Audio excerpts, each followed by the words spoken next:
I'm Travis Bader, and this is the Silvercore podcast. Silvercore has been providing its members with the skills and knowledge necessary to be confident and proficient in the outdoors for over 20 years, and we make it easier for people to deepen their connection to the natural world. If you enjoy the positive and educational content we provide, please let others know by sharing, commenting, and following so that you can join in on everything that Silvercore stands for. If you'd like to learn more about becoming a member of the Silvercore Club and community, visit our website at silvercore.ca. All right, I already know that we're going to be in for an amazing podcast on this one. The difficulty with doing these podcasts is sometimes our excitement gets ahead of us and we will start talking ahead of time. And usually the typical thing I usually say is, if I could only press record the second a person comes in the studio and keep it recording after we finish a podcast, we're going to get the most raw, the most honest conversation. This is one podcast that I don't think that's going to be the case. In policing, people have heard the terms 10-4, 10 codes used on the radio, 10-4 affirmative, 10-10 negative, 10-20, what's your location? My favorite, 1099, let's have a coffee break on coffee break. There's 1033, officers in need of immediate assistance. Today I'm joined by the host of the hugely inspirational and positive 1033 podcast. Welcome to the Silvercore podcast, Nathan Kapler. Well, thank you, Travis. An absolute honor to be here. This is going to be an interesting one. So we're in June. June is Men's Mental Health Month. The 1033 podcast deals a lot with mental health, primarily with mental health and ways to make people better. You come from a first responder background. You bring that experience and what you've learned. You've had some difficulties and you're brutally honest in how you share that in your podcast, which I find inspiring. Can you tell me about the 1033 podcast, how it came about and why? Oh, great question. Years ago, obviously, when I went to training for the RCMP, they did a fantastic job of training us on how to deal with incredibly horrific scenes, situations that just were completely surreal. They were ever evolving. How do we manage threats? How do we manage people? How do we manage these dynamic situations? And at the same time, they created this culture that it was very much okay, and it should be recognized that when you get into these situations, you need to also know a 10 code, 1033. You need to, at times, be able to ask for help because you might get involved in a shooting. You might get involved in a situation where you know you're going to lose your life and you need backup and you might be alone. And the RCMP is notorious for this. A lot of their members work alone. Right. So they do a great job of training you for these dynamic situations and preparing you for the field and also making sure that you're okay to ask for help in the line of duty. But what happened to me was when I got home, that's when I fell apart from all of this trauma. And I didn't know how to ask for help outside of duty. So when I later on down this road, this journey that I've been on of learning how to, better myself and improve my mental health and improve my overall health, I knew I had to launch this project and call it 1033 to make sure that we can all ask for help outside of work as well, because there's immense amounts of shame and guilt in the society of men, but also as police officers and first responders. We don't know how to ask for help when we start to go down with this stuff, this mental health stuff, and it's so common. It's like a badge of honor. I'm tough. This doesn't bother me. Right? I don't want to be the weak one on the team that's crying out saying I was affected negatively by the situation or what it might be. If it's a physical injury, not a problem. It's self-evident, right? Oh, you broke your arm, get a cast on it. A month later, you're going to be good and might be a little tender for a bit, right? The mental health thing, not so self-evident. No, not at all. Not at all. What were some of the warning signs? Like I'm sure we're going to talk about where things went, because you were very open about mental health and addiction and recovery process and how you worked through this. What were the warning signs that maybe weren't self-evident to yourself that you might be able to see in somebody else or somebody might be able to see in themselves? That's a really good question. I think at the beginning stage of my journey, I started to have awareness into some aspects of what was happening to me when those changes initially happened, because I could see myself still as a very healthy individual when I first got into policing. So the change of taking myself from that very healthy level to now kind of starting to see certain things happen where I didn't like it, and I was starting to acknowledge, okay, I stopped dreaming very early on in my journey of being a police officer. So the mind just stopped having these dreams. And I remember kind of having this feeling of about a year in and going, why am I not dreaming anymore? Really? And it felt like a very kind of, the body just felt very empty and void. And I remember thinking to myself, okay, so I'm not having good dreams. I'm not having bad dreams. I'm just having no dreams at all. And that was kind of the first significant step, I would say, to me kind of going, with curiosity and saying, okay, what's going on here? So I actually reached out to a psychologist then back in about 2008 in Whistler, and we started to kind of explore, what's going on.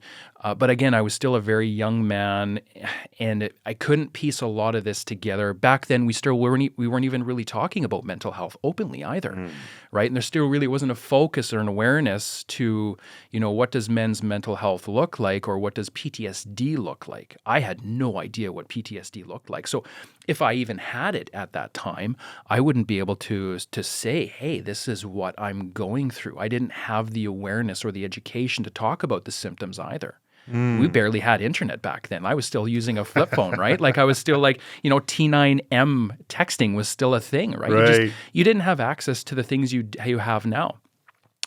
So I think at the time, I was very aware that those small changes that were happening, and they caused me to have concern and curiosity.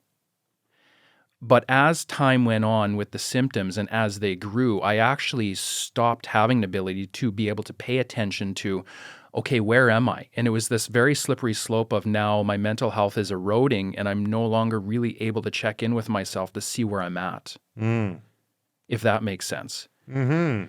So, and that's kind of the danger of mental health, right? Like when you're healthy, you can pick up on, okay, I'm not doing well here. You can make the little adjustments. But if you don't really, attack the root of the issue, over time, the body just starts to learn to adapt to this new state. Well, how do you find the root of that issue? And how do you know that there is something actually going? Do you have to hit rock bottom? Like at some point you start realizing that things aren't clicking right. Maybe memory recall isn't the right, or maybe you're responding in ways that are just inappropriate. I think for me, like my journey at that time was I left my family, I left my support structure, right? So I left those people that were closely attached to who I was, my identity, and I left Alberta and I came out to BC and I was basically alone with a whole new bunch of people. So it becomes very easy to kind of hide yourself now in this new environment and create a new version of yourself where now you're starting to go through some pain and suffering from the job, but you're able to also mask it because these people really don't know who you are either. So I didn't have the right support structure in place so that they could give me that feedback, that real-time feedback of, Nate, hey, you seem a little bit more hypervigilant. You've been working too much. Are you avoiding something? Are you taking your time off? How are you sleeping? What's going on emotionally for you? I didn't have those kind of deep-rooted people in my life that were heavily rooted in me and my success.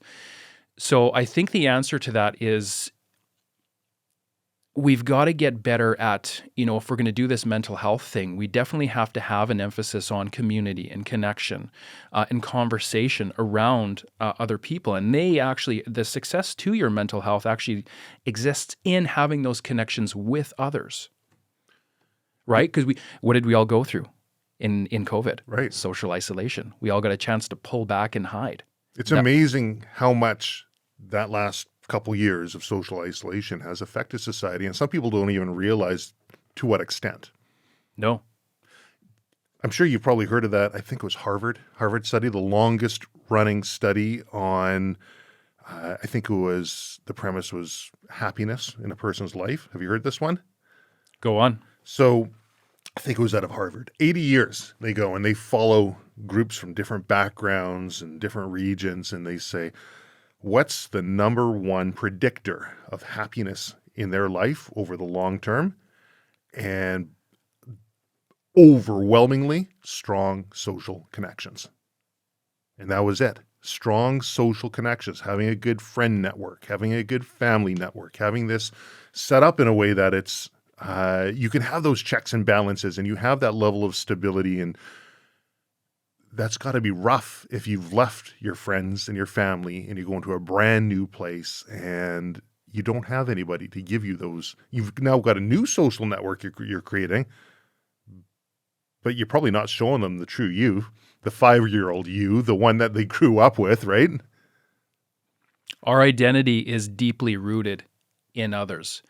And there was a point in my journey where I saw kind of how a specific event that happened to me when I was a Mountie, how I did fear for my life, and I was swarmed as a police officer, and I actually thought I was going to die that night, and I thought my partner might lose her life as well. And I remember developing this complete distrust for people, and that drove me to a place of social isolation before we entered COVID, and also embraced social isolation to try and tame this pandemic.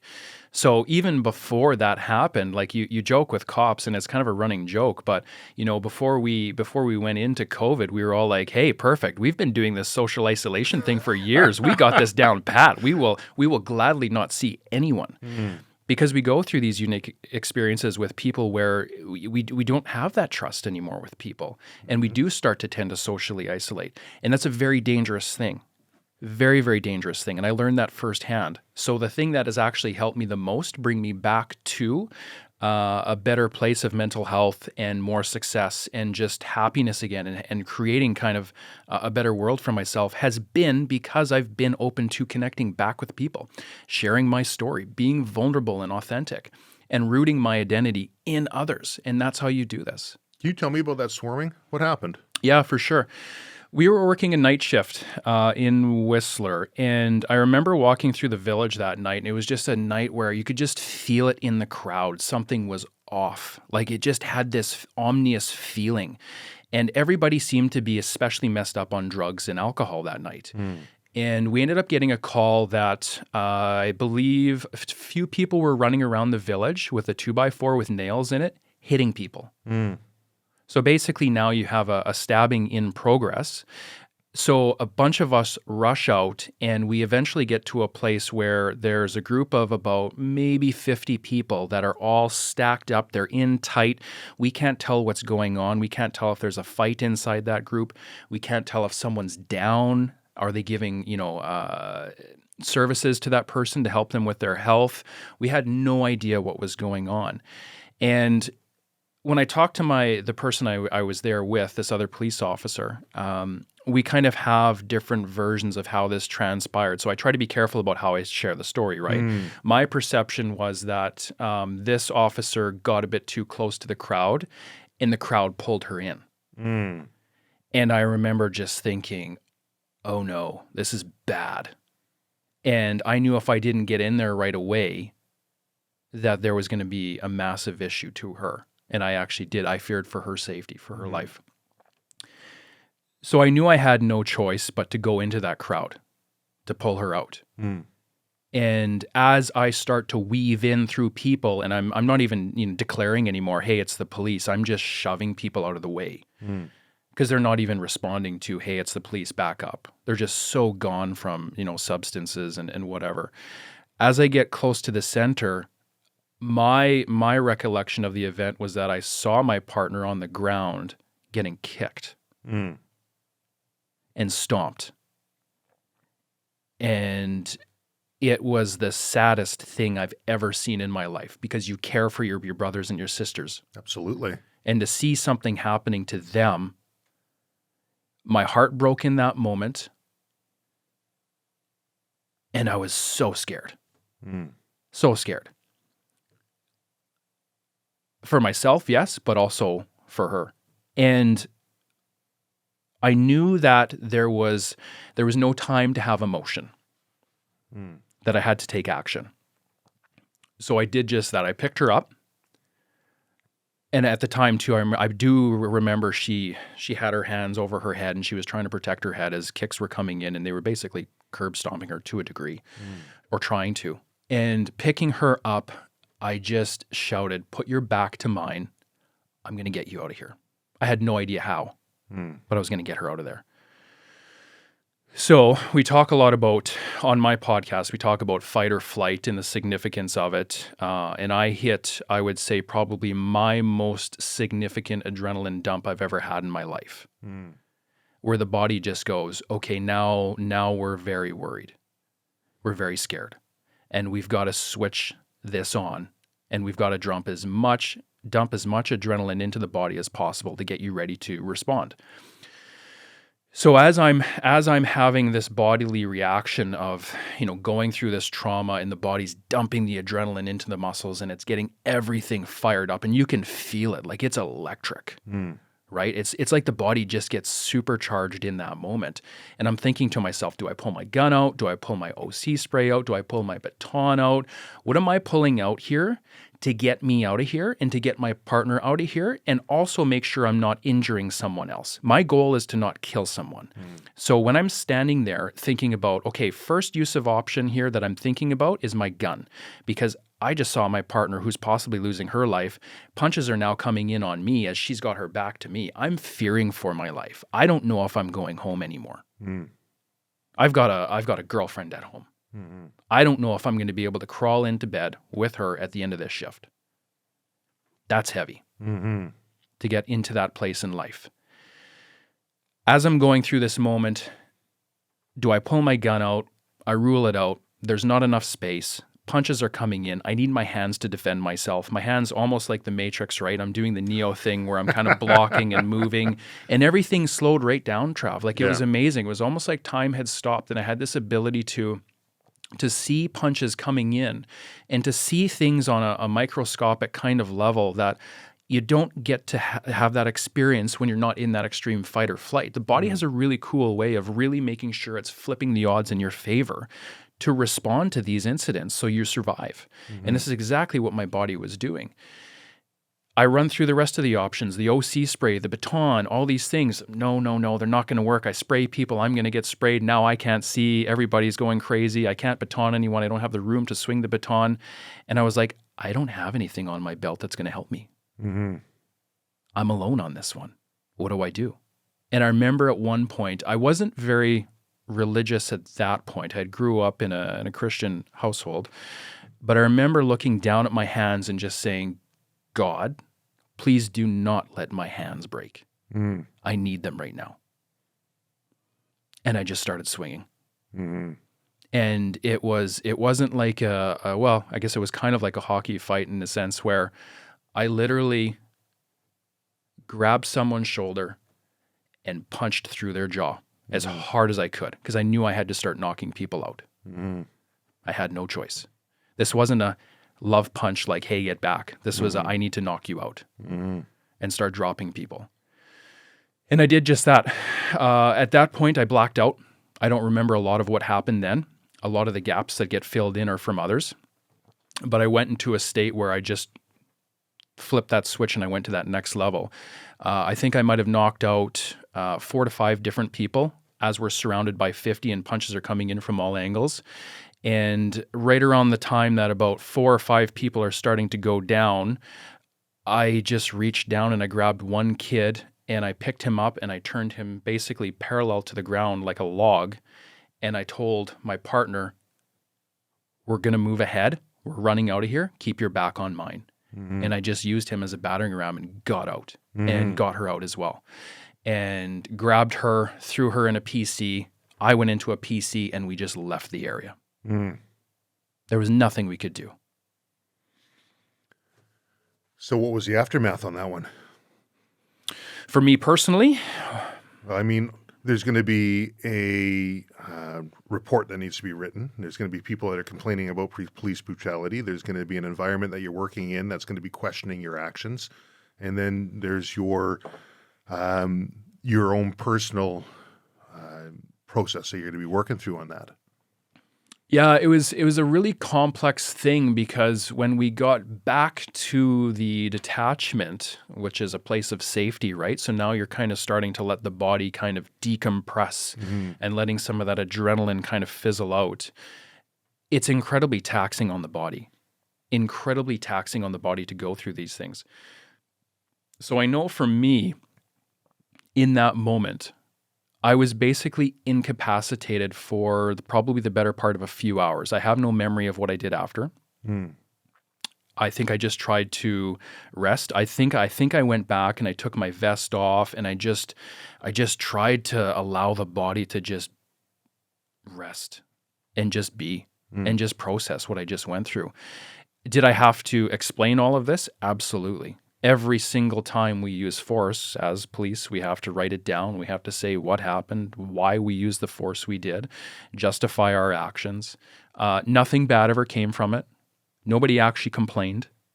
So, I mean, and that tells you something, right, as well.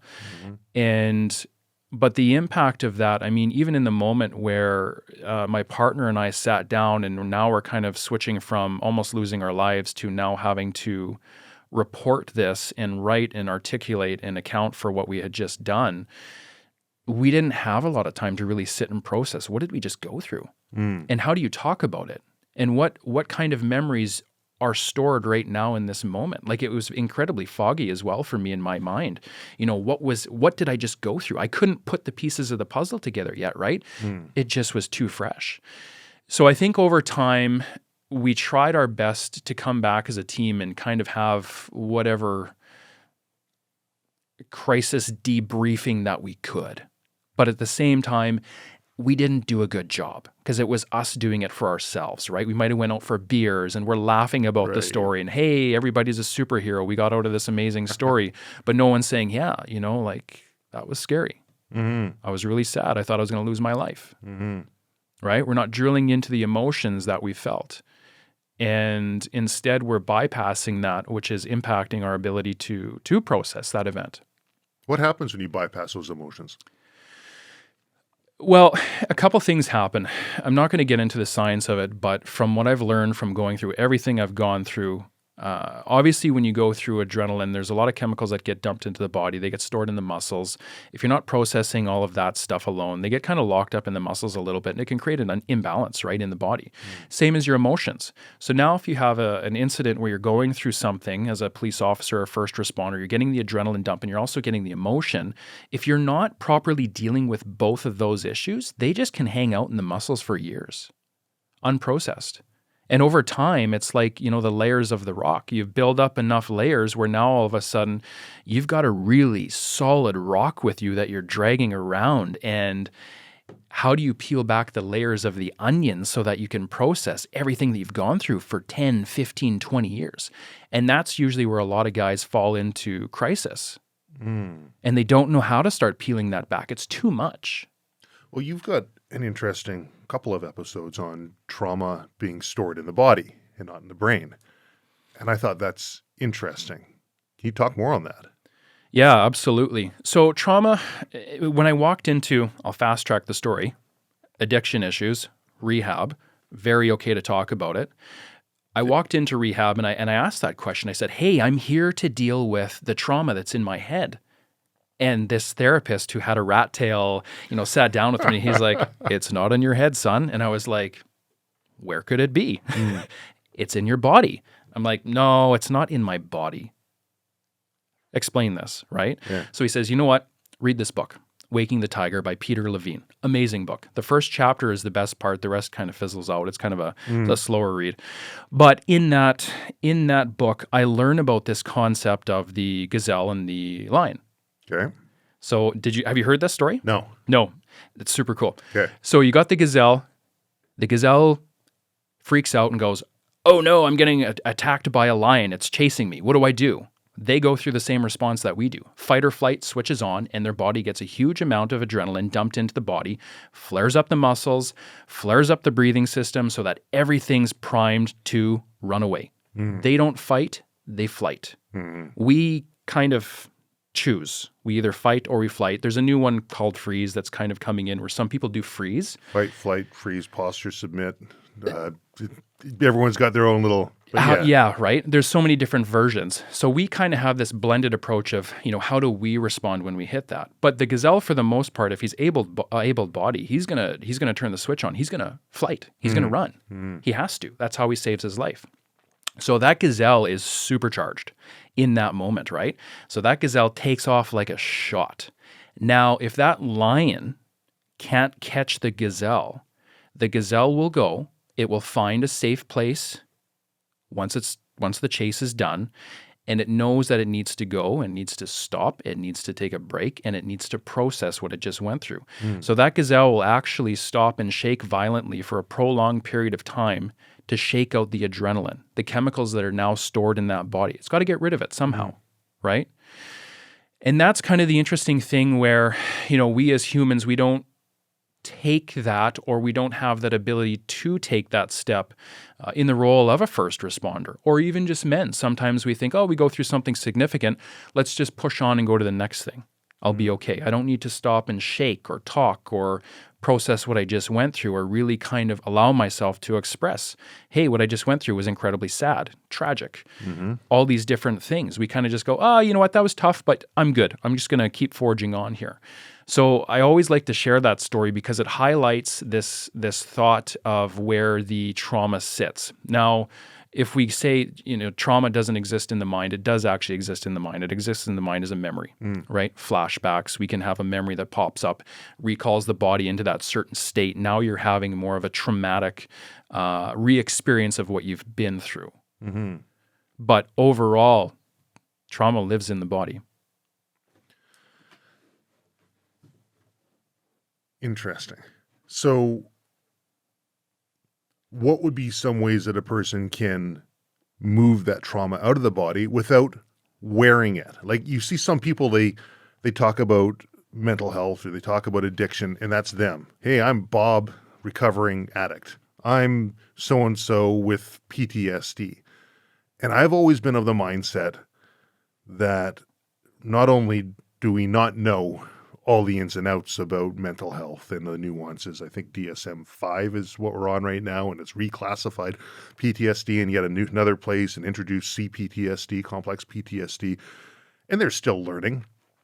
But I've always been of the mindset that everybody can fix themselves. Everybody can get to a place of being good.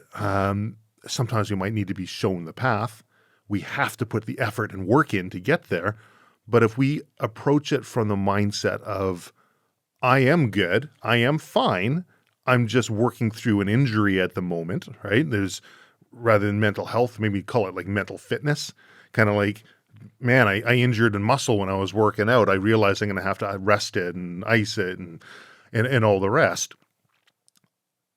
The mindset that you are otherwise good, we're just going to work on this one part, I think is a much healthier way to be able to process and to say, I'm broken. I'm broken, and this is my big baggage that I have to continue to work on for the rest of my life.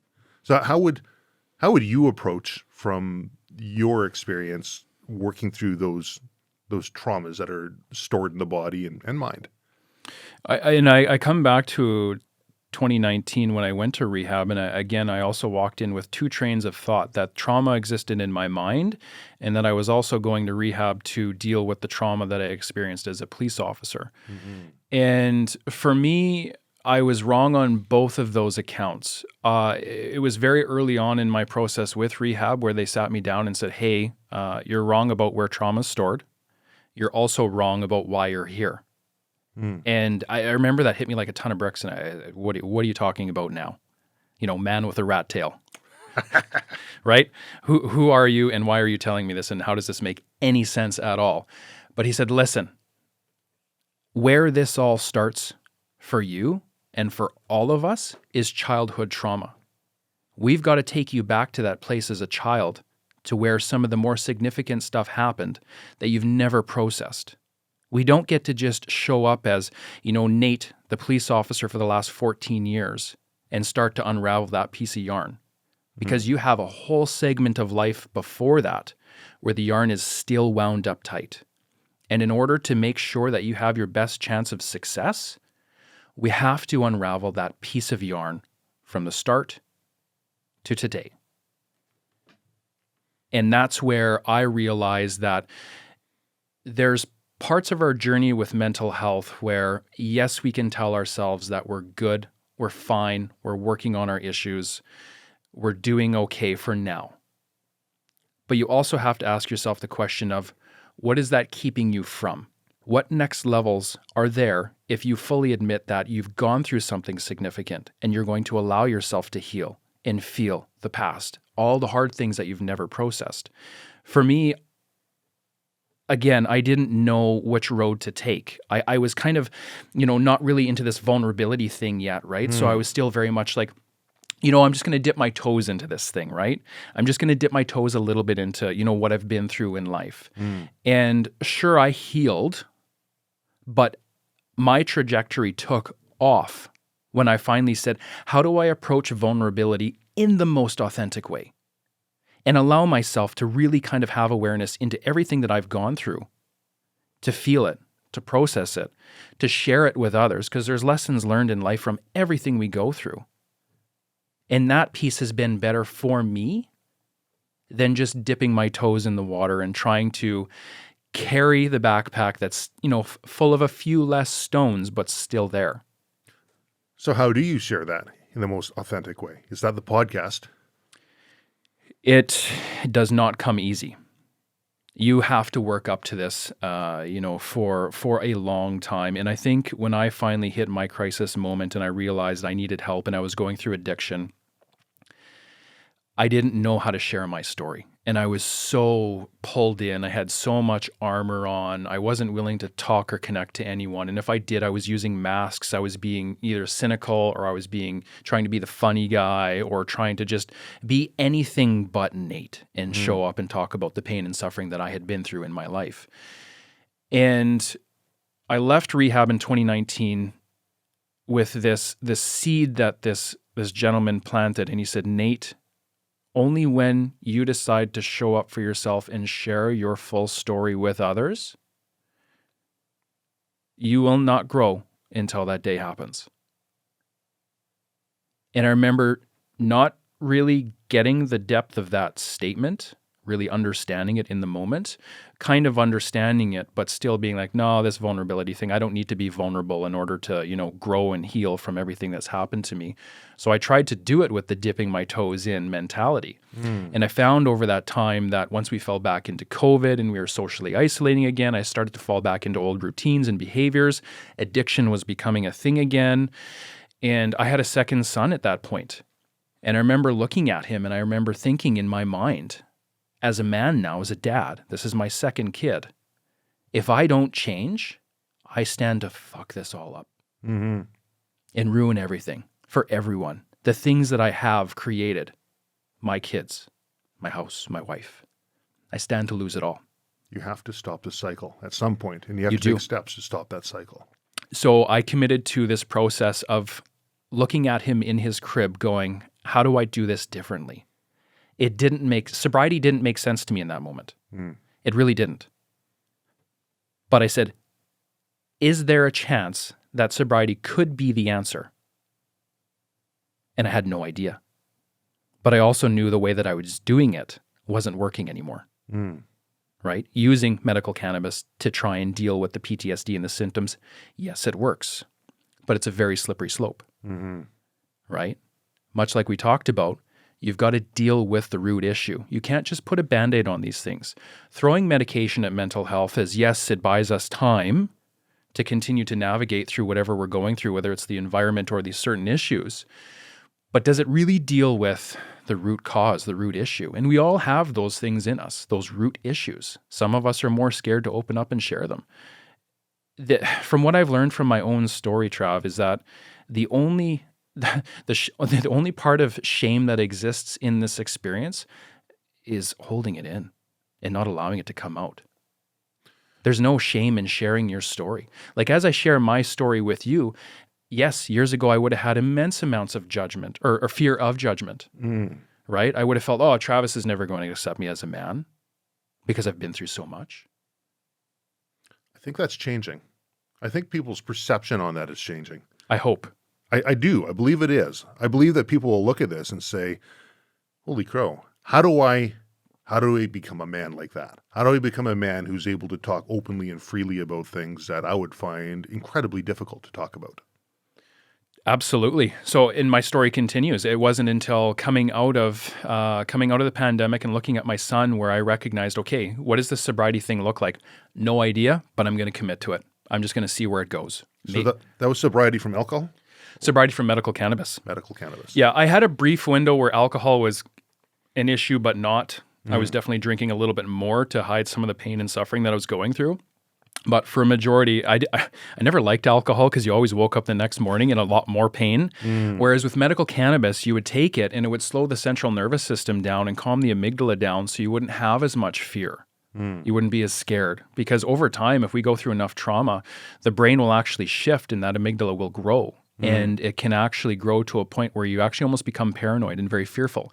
Because now the body's trying to say, okay, you've been through too much. How do we send off more louder warning signs so you don't continue to re-experience this stuff? So the body's trying to shift you and bring you back to equilibrium, and you're fighting it. You're still running towards the fire. So I found medical cannabis really helped with taming that, allowing me to relax, allowing me to sleep. It was a very long period where I was an insomniac. I didn't sleep. I would maybe sleep 15 minutes a night. And at that time, like the mind is churning in a way I'd never experienced, right? It was this hyper-vigilant state that would carry through well into the morning, early hours. And there was no way I could fall asleep, because the mind was just churning. And the body had experienced way too much trauma and it couldn't find peace or rest. So it couldn't get into sleeping and recovering. And that's also very dangerous for us too. So my understanding is the amygdala is your emotional center. Hippocampus would be memories. Prefrontal cortex will be how you think about things in the moment, and these things get stored in different parts of our brains.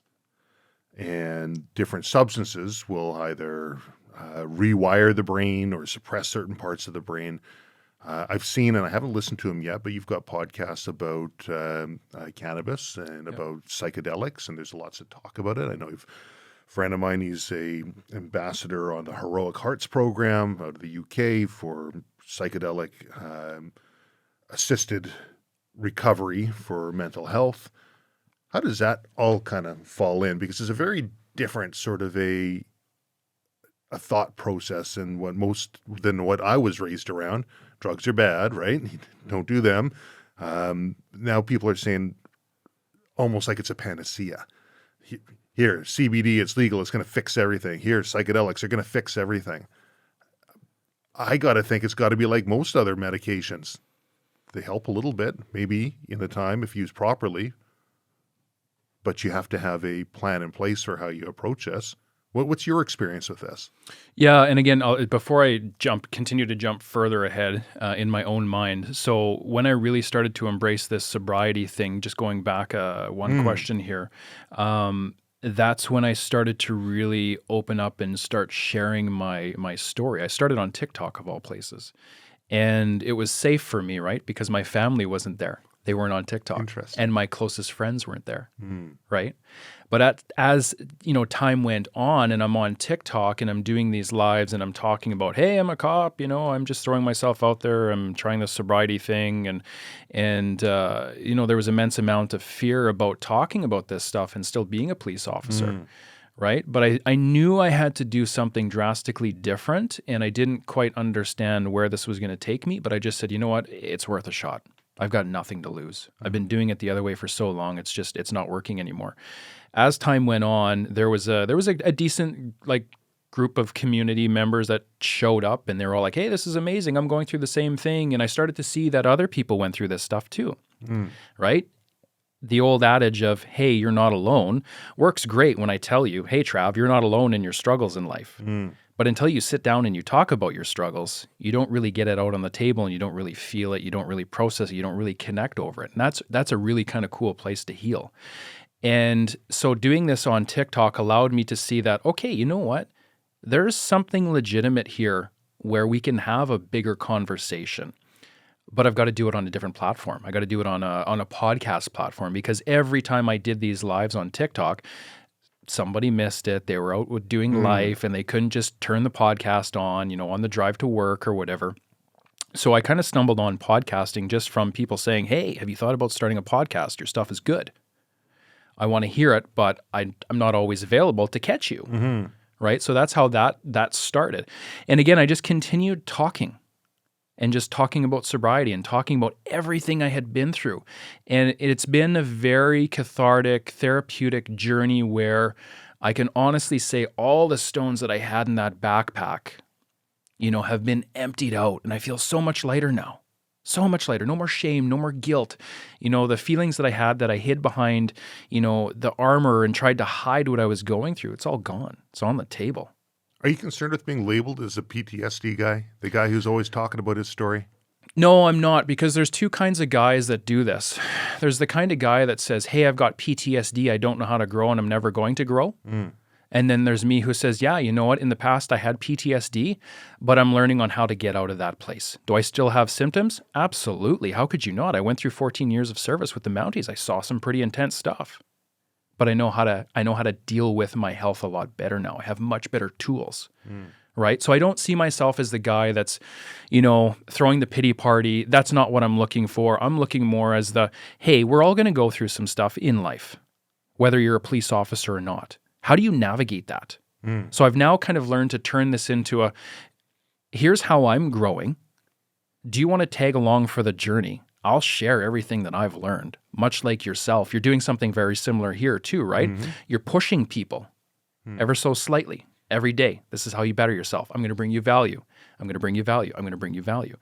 And I think when we can finally embrace, for me anyways, when I finally embraced vulnerability, sobriety, and all of these different things and started telling my story, I actually began to leave that place of PTSD. And I don't feel like I'm attached to it as much as I used to be. You still feel there's an attachment, though. Will there always be? There are definitely symptoms that still pop up, but I know how to catch them now and do breath work, meditation, yoga, go for a walk. I know how to tell when the body's stressed out. It's impacting the mind. Maybe I'm not sleeping as well, so I need to make those subtle shifts. Much like when we were having that conversation earlier, when we're healthy, we can pick up on the things that we need to do in the moment to shift us and keep us in that normal range. But when we start to fall apart, we kind of lose that ability. The body's now adapting again, right? So I've come back into a more normal, healthy range. And I don't use normal as in this, life is abnormal. We go through some stuff, right? I would explain it that way. How do you identify when you see in your body? What are some symptoms? Levels of activation? Yeah, levels of activation. I don't handle stress as well as I used to. So I find that, and I don't know if this is a cortisol thing or not, but I get a lot of muscle aches, a lot of pain in the muscles throughout the body. So if I've been going through too many stressful events in the day or the week, or I'm not taking the time to walk or work out or meditate or kind of reestablish and rebalance the body, I get a lot of muscle aches. A lot of times that irritability tends to kick up too when we're really struggling with something, right? We become angry. So that for me is a huge red flag. If I'm starting to get angry and I really have to check myself on what's going on, I know I'm not doing well, and I got to nudge myself back into a place of more compassion, more patience, more whatever, right? And as a dad too, very difficult. Right? When you have young kids, like you really do have to check yourself, right? You had a father who is in policing. That's right. Right? And, I'm sure we can all remember that. And for me, my dad too, growing up, he had some pretty angry moments, Yes. right? And I want to try to get rid of those so that my kids know that there's love and compassion in the house, and change that. And I think it's really important for men to understand and really know themselves on what they need so that they can keep themselves well. Like, this isn't even really a PTSD topic anymore. Now we're just talking about mental health. What does your mental health look like so that you're staying well, so that you can be a great dad, a provider? You can, invest in your community and see others succeed. You have to look at yourself first, and you really have to ask yourself some hard questions about where are you with your own health. We never did touch on the psychedelic part, though. Drugs. Yeah, drug is such an interesting thing, right? I come from a background where, yeah, I fall into addiction with cannabis, but the very beginning stages of it, and this is what it taught me, is that there is a therapeutic value to it. It does help for sure. But when there's no tailored, supported kind of guideline in place for the people that are using it, it can become a very slippery slope very quickly. And we have to be very careful with that. We also don't have a lot of knowledge or research yet, hard, cold facts about what does it do? Like, what does it actually do? Because they've been illegal for a number of years, right? So we don't have that. So we're now starting to look at, okay, we're kind of shifting from prohibition into, okay, or cannabis now is legalized, right? We're using it. The world's not burning, right? Similar to Y2K, everything worked out okay. Cannabis, everything seems to be going okay. So now we're starting to study it, and we're starting to see kind of the benefits, some of the cons as well. And we're starting to arm ourselves with that knowledge about where can it be used, under what circumstance, what's the best way to use it. So I think we're at the infancy stage of, really understanding what some of these chemicals and compounds can do for us. One of the beautiful things I see happening right now, I think is Ryan Miller on YouTube, Navy SEAL. Okay. Have you ever seen this? I haven't. I'll be honest. I don't really listen to podcasts but I'll pick out parts. I get parts. The ADHD kicks in, and for a guy who's got a podcast, I really probably should pay a bit more attention. But it makes sense. If you make a podcast, the last thing you're going to do is listen to another podcast. It all comes down to timing and stuff, right? So I'm the same way. But Ryan, I believe it's Ryan Miller or Ryan Shaw. I can't remember. I'll get the name of it here for you because it's a fascinating story. But he has someone come on, a Navy SEAL, and these guys are like the elite of the elite, right? They're out there doing some pretty intense stuff. And, this gentleman, to kind of condense the story, talks about his experience where I think he had been in therapy for a number of years. It kind of had helped, and they were dealing with some stuff. But a lot of times we hold ourselves back and we hide, and we're not really willing to show the root or deal with the root, right? That's kind of a part of the process too with mental health, as we try to protect ourselves. And what he ends up doing is he ends up going down and trying this ibogaine experience at a retreat in Mexico. And he goes through, I think it was ibogaine mixed with DMT, and I think it's a 7-day period where there's doctors there and shamans, and there's all these support people that literally say, okay, here's what you're doing. We're going to be here to help you walk through this journey. And they do it. And a lot of people are coming out of this saying, you know what? Everything that I struggled with, not having positive emotion, only negative, not feeling love or compassion anymore, not being able to sleep anymore, having a mind that's constantly racing, having a body that doesn't feel safe, having anxiety to the point where my hands are sweating and I'm always shaking, being fearful all the time, having feelings of dread, shame and guilt, all this stuff that comes from repeated exposures to trauma is gone. Interesting. So what do we know? We know nothing. We're just starting. So my opinion is, I think we all need to have an open mind on where this can go. So you went to rehab, and they say you've got to unpack things that have happened in your past. Was that the majority of the work that was done? Yes and no. A 6-week stay in rehab, what did we do? We did a lot, and we did a lot of talking, and we learned how to really talk about our emotions and really connect with our emotions and the stuff that happens in our past. Childhood trauma was kind of the starting point for me where we touched on a memory that absolutely broke me in the moment. I was sitting in a chair, and it was the first time in my adult life that I was finally able to see and express something in my childhood that was, to me at that stage, so horrific, so painful, such a breach of trust that I finally allowed myself to feel it and break from it and just cry. Have you talked about this on your podcast? It involves a family member, so I try not to go too deep into it, but I think I've alluded to this event, but I don't think I've gone too deep just out of respect for family members, right? Because there's an interesting thing that happens in this moment when we first go through this memory of, why did this person do this to me? There's a lot of anger there because you don't understand it. And eventually you have to learn how to try and forgive that person for what they were going through in their life that caused them to have this reaction. Because it actually was less about you and more about them. And that's kind of an interesting thing too, where you start to begin to teach yourself how to have more compassion for others and some of the pain that they might be going through. Because we're all struggling with something. Mm-hmm. So we got to try and find a way to forgive people and understand maybe from their end. Now, that doesn't excuse this person for what they did. But I also have to move on with my life. And I have to not let this be a stone in my backpack.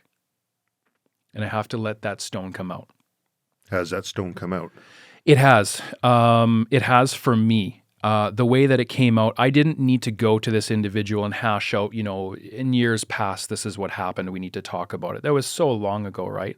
I was able to feel the emotion while I was in rehab, talk about it in rehab, and get it out. Like let the body finally feel this and just let it out. And that for me, that emotion or that moment for me in my life too is a moment where I look back at now and I really recognize that as a kid, I didn't know how to process that. So I just armored up as a kid. Put the armor on and said, nobody's going to hurt me. Not anymore.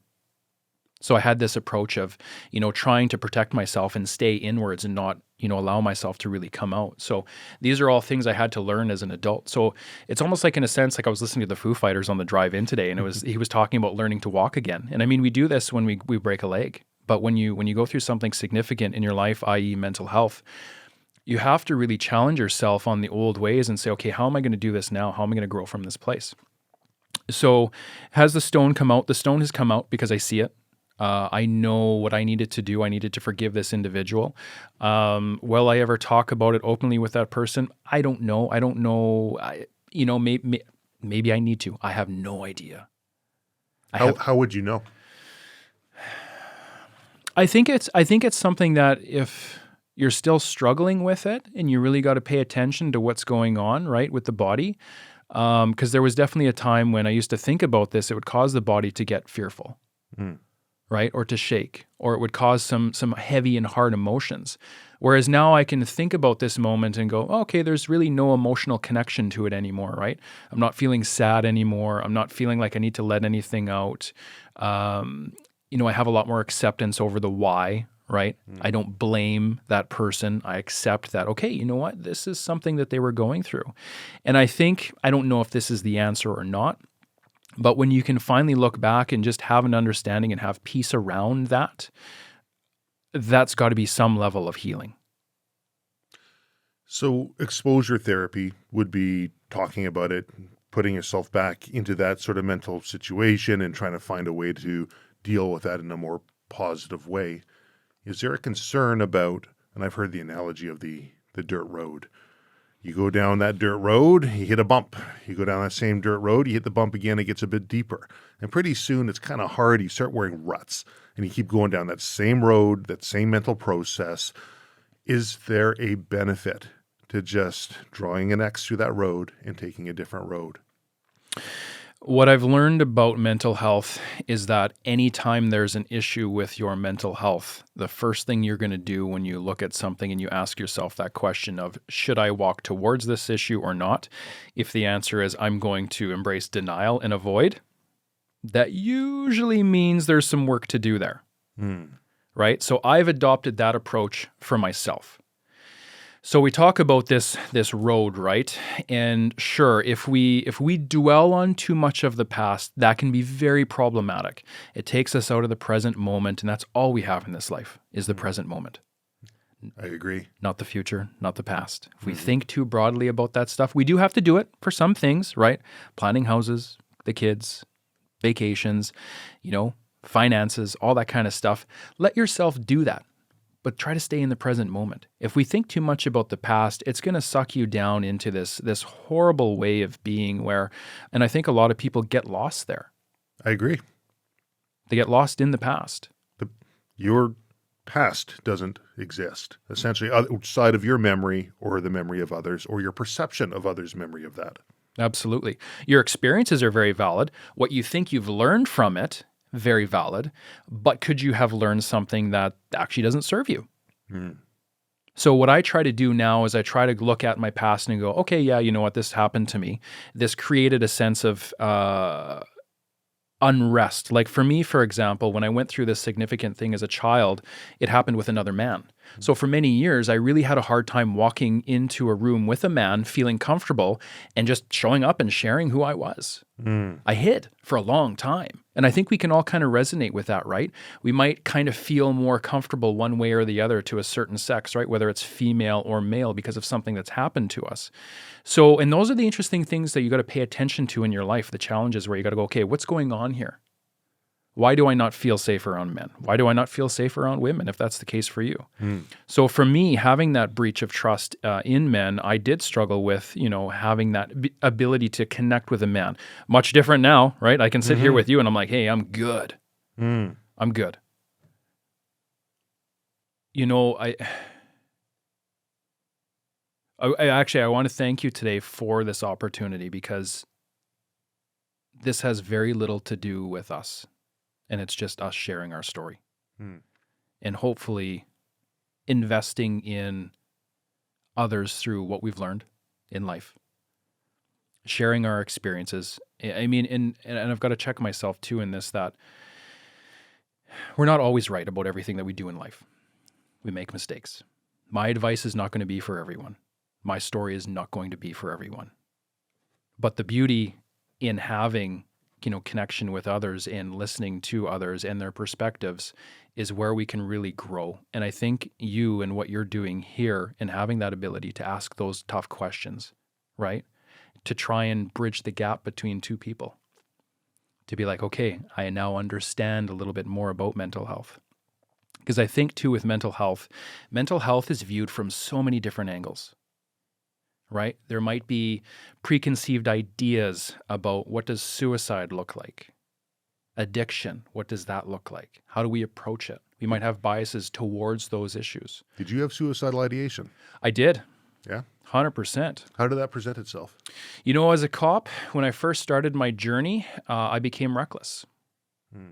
There were certain points where I should have been protecting myself, and instead, somebody would say, hey, I'm going to fight you right now. I'm going to punch you in the face. And I'd say, you get the first shot. Make it count. Right? Who does that?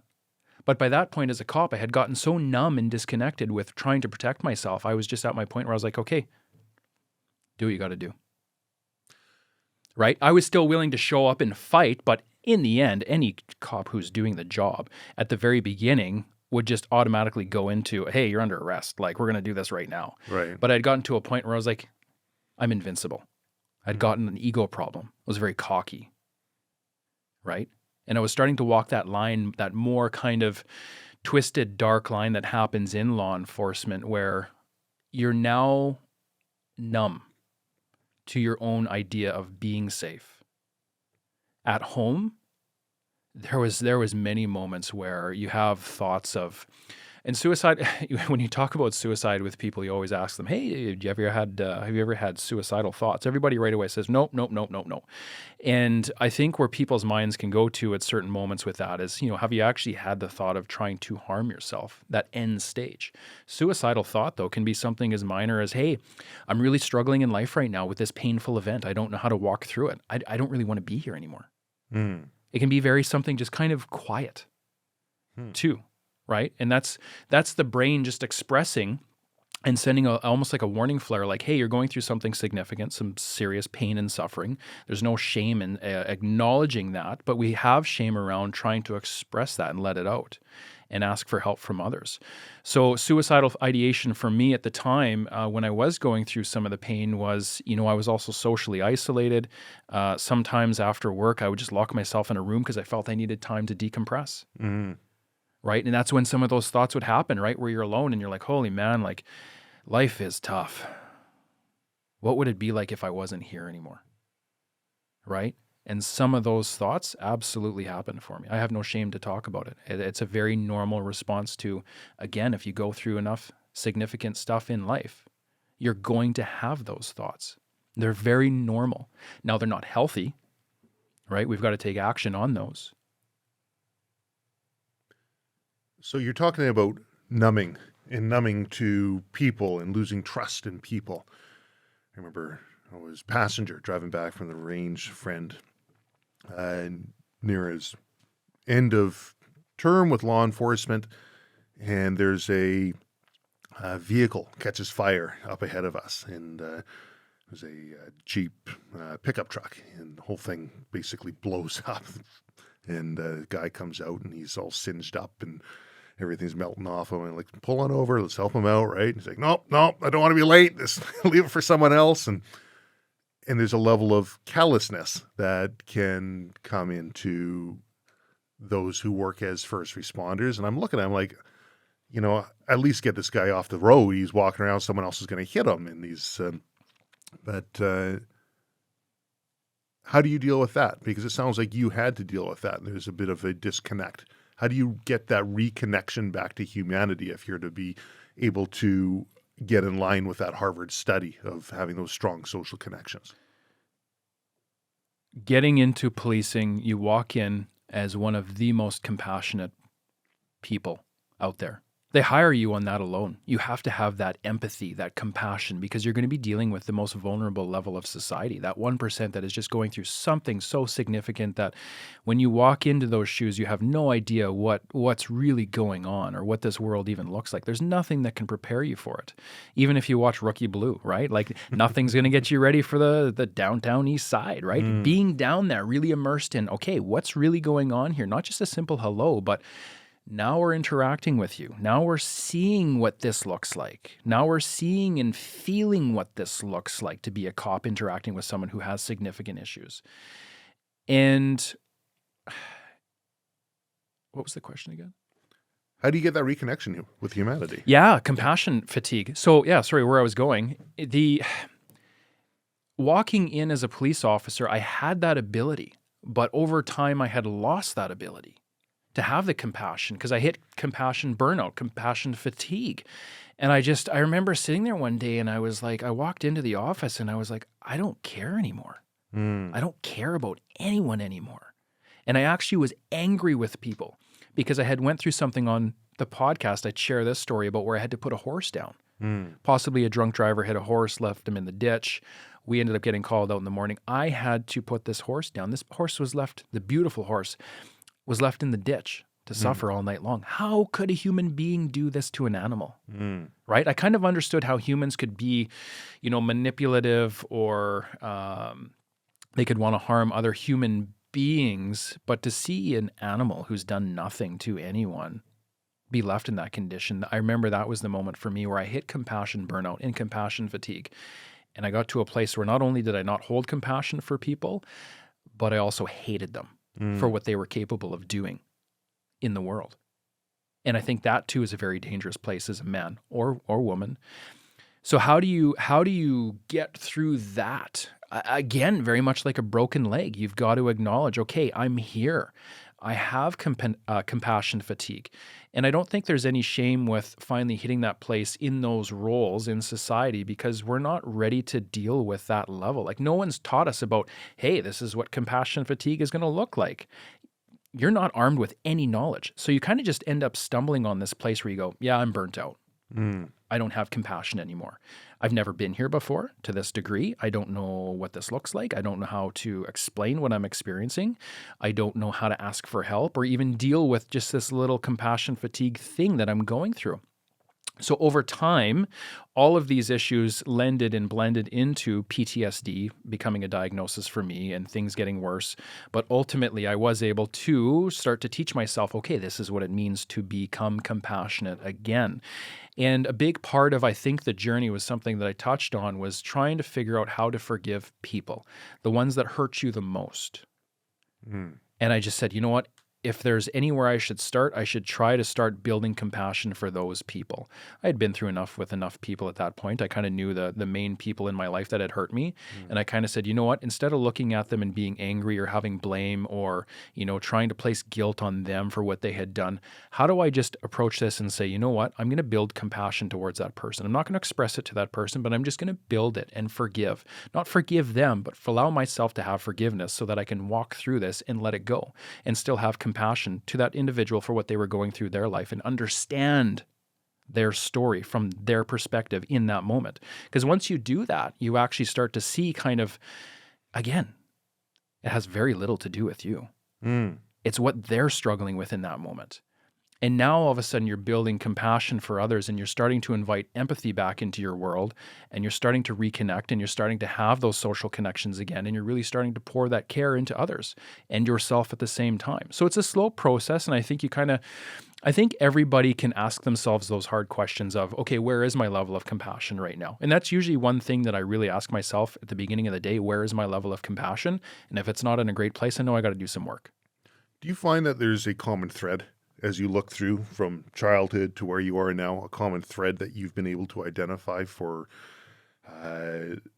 different moments, whether you've invited them into your life knowingly or not, or, you talk about compassion and forgiveness. You're not going to want to be at a point where you now all of a sudden find that in your life again. So you're probably going to want to put up some mental barriers as well, some little flags. Oh, I can see a pattern similarity to what I've seen in the past. There's going to be a certain level of vigilance that's required. Not over-vigilance, but there's going to be a certain level of vigilance. Have you been able to identify an ongoing pattern?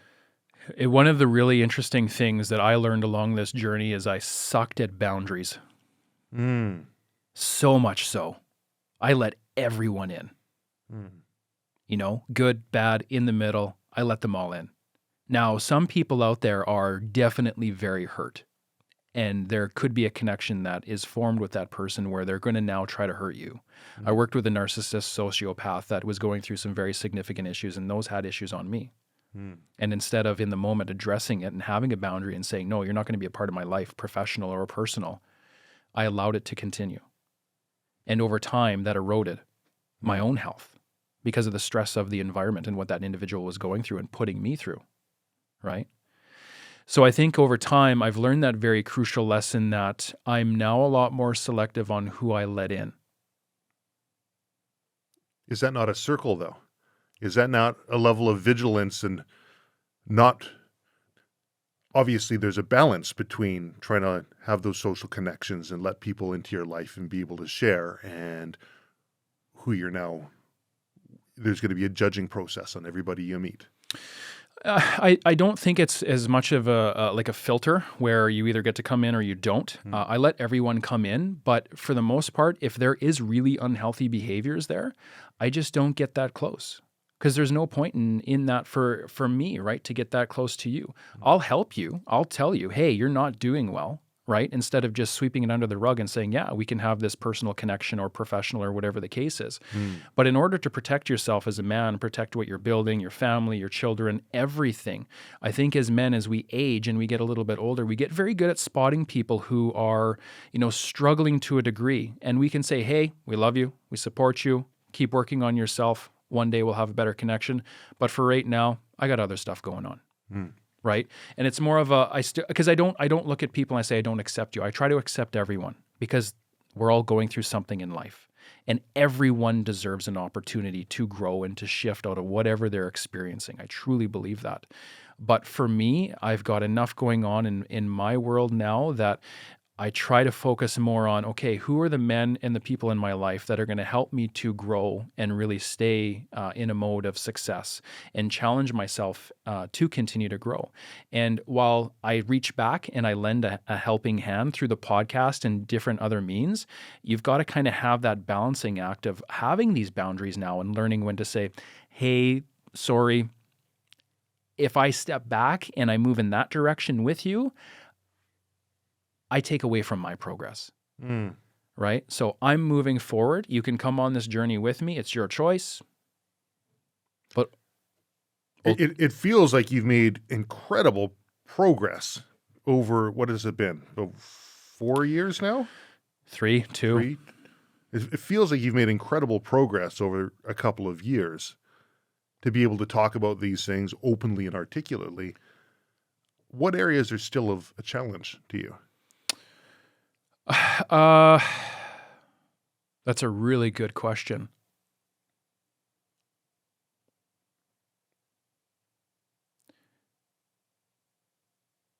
I've gotten really good at connecting with others and putting myself out there and developing a social connection. I'm still incredibly hard on myself. That first thought of, should I do this or should I not, is always there. I'm always going to say, no, you're not going to do a good job. No, nobody's going to listen. No, you don't have value, right? Those are the tricks the mind tries to tell you. Even driving in here today, I was excited to sit down and do this with you, but at the same time, it's like, is this going to be a good thing? Right? We always have that little voice in the back of our heads. So I'm trying to reinforce in my own journey now, not listening to that voice, acknowledging it, but at least overriding it and saying, hey, you're allowed to be there, but it's wrong. I like that. And I'm finding now that, because we have 60,000 thoughts a day.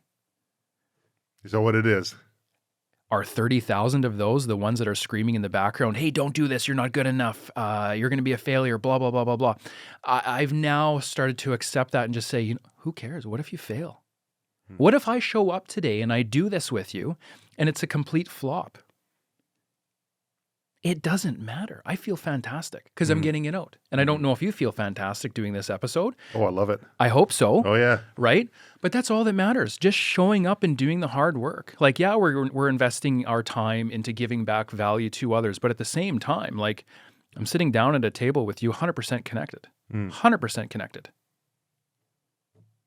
I like that analogy. Seb Lavoie, he's been on the podcast in the past. He's ex-RCMP as well. He gave the analogy of the wolf you feed. I think you've probably heard that one, right? And he says, you got to feed them both. You got to recognize that they're both there. Feed them both. Otherwise, you're going to have one that's ravenous. And then you've got a problem. Absolutely. Absolutely. I think at certain points in my life, I've tried to completely eliminate. And again, we're now hinging on that theme of when we avoid or deny, that creates a bigger issue.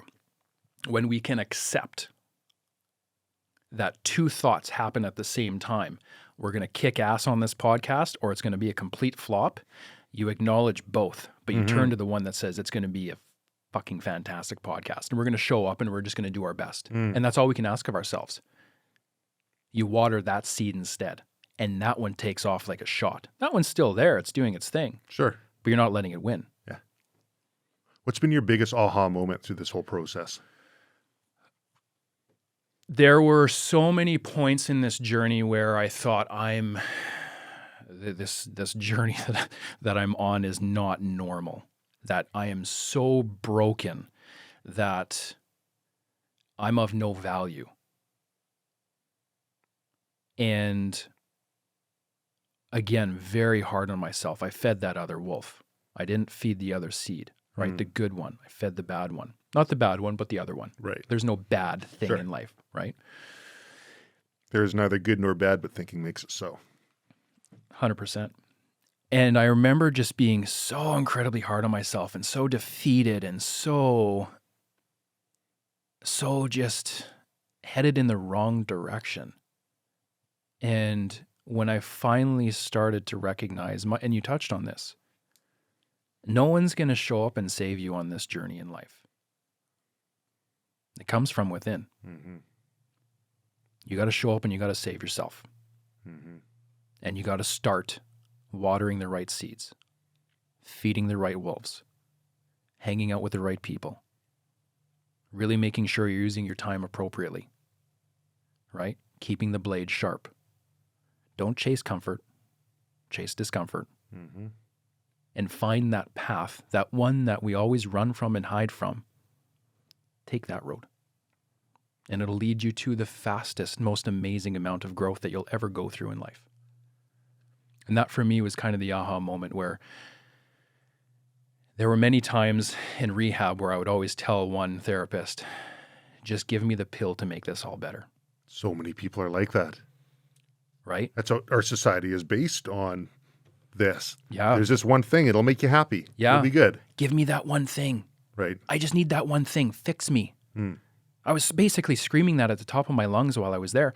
And she turned to me and said, Nate, we're not going to do a damn thing for you. You're going to do it for yourself. And I was like, oh, I don't like this. Naturally. But again, you learn. You learn you've got to discover how you work, how you tick, what your experiences are, why they're there in such a way, and what they make you think and feel, and how you respond behaviorally to these things that you've learned. You've got to unlearn it and then dig in and find the key that says, okay, how do we do it differently now? I really like that sense of personal agency, because that seems to be stripped away from most people. There's a pill you can take. There's a special thing you can do. You can put your trust in someone else. This magical program that you can do will make you fit, will make you attractive, will make you smart, will make you whatever it might be. But none of it's true. No. We have that own personal agency in ourselves, and that's the one thing that I've seen been eroded in our society to a very great degree for a long time for a multitude of different reasons.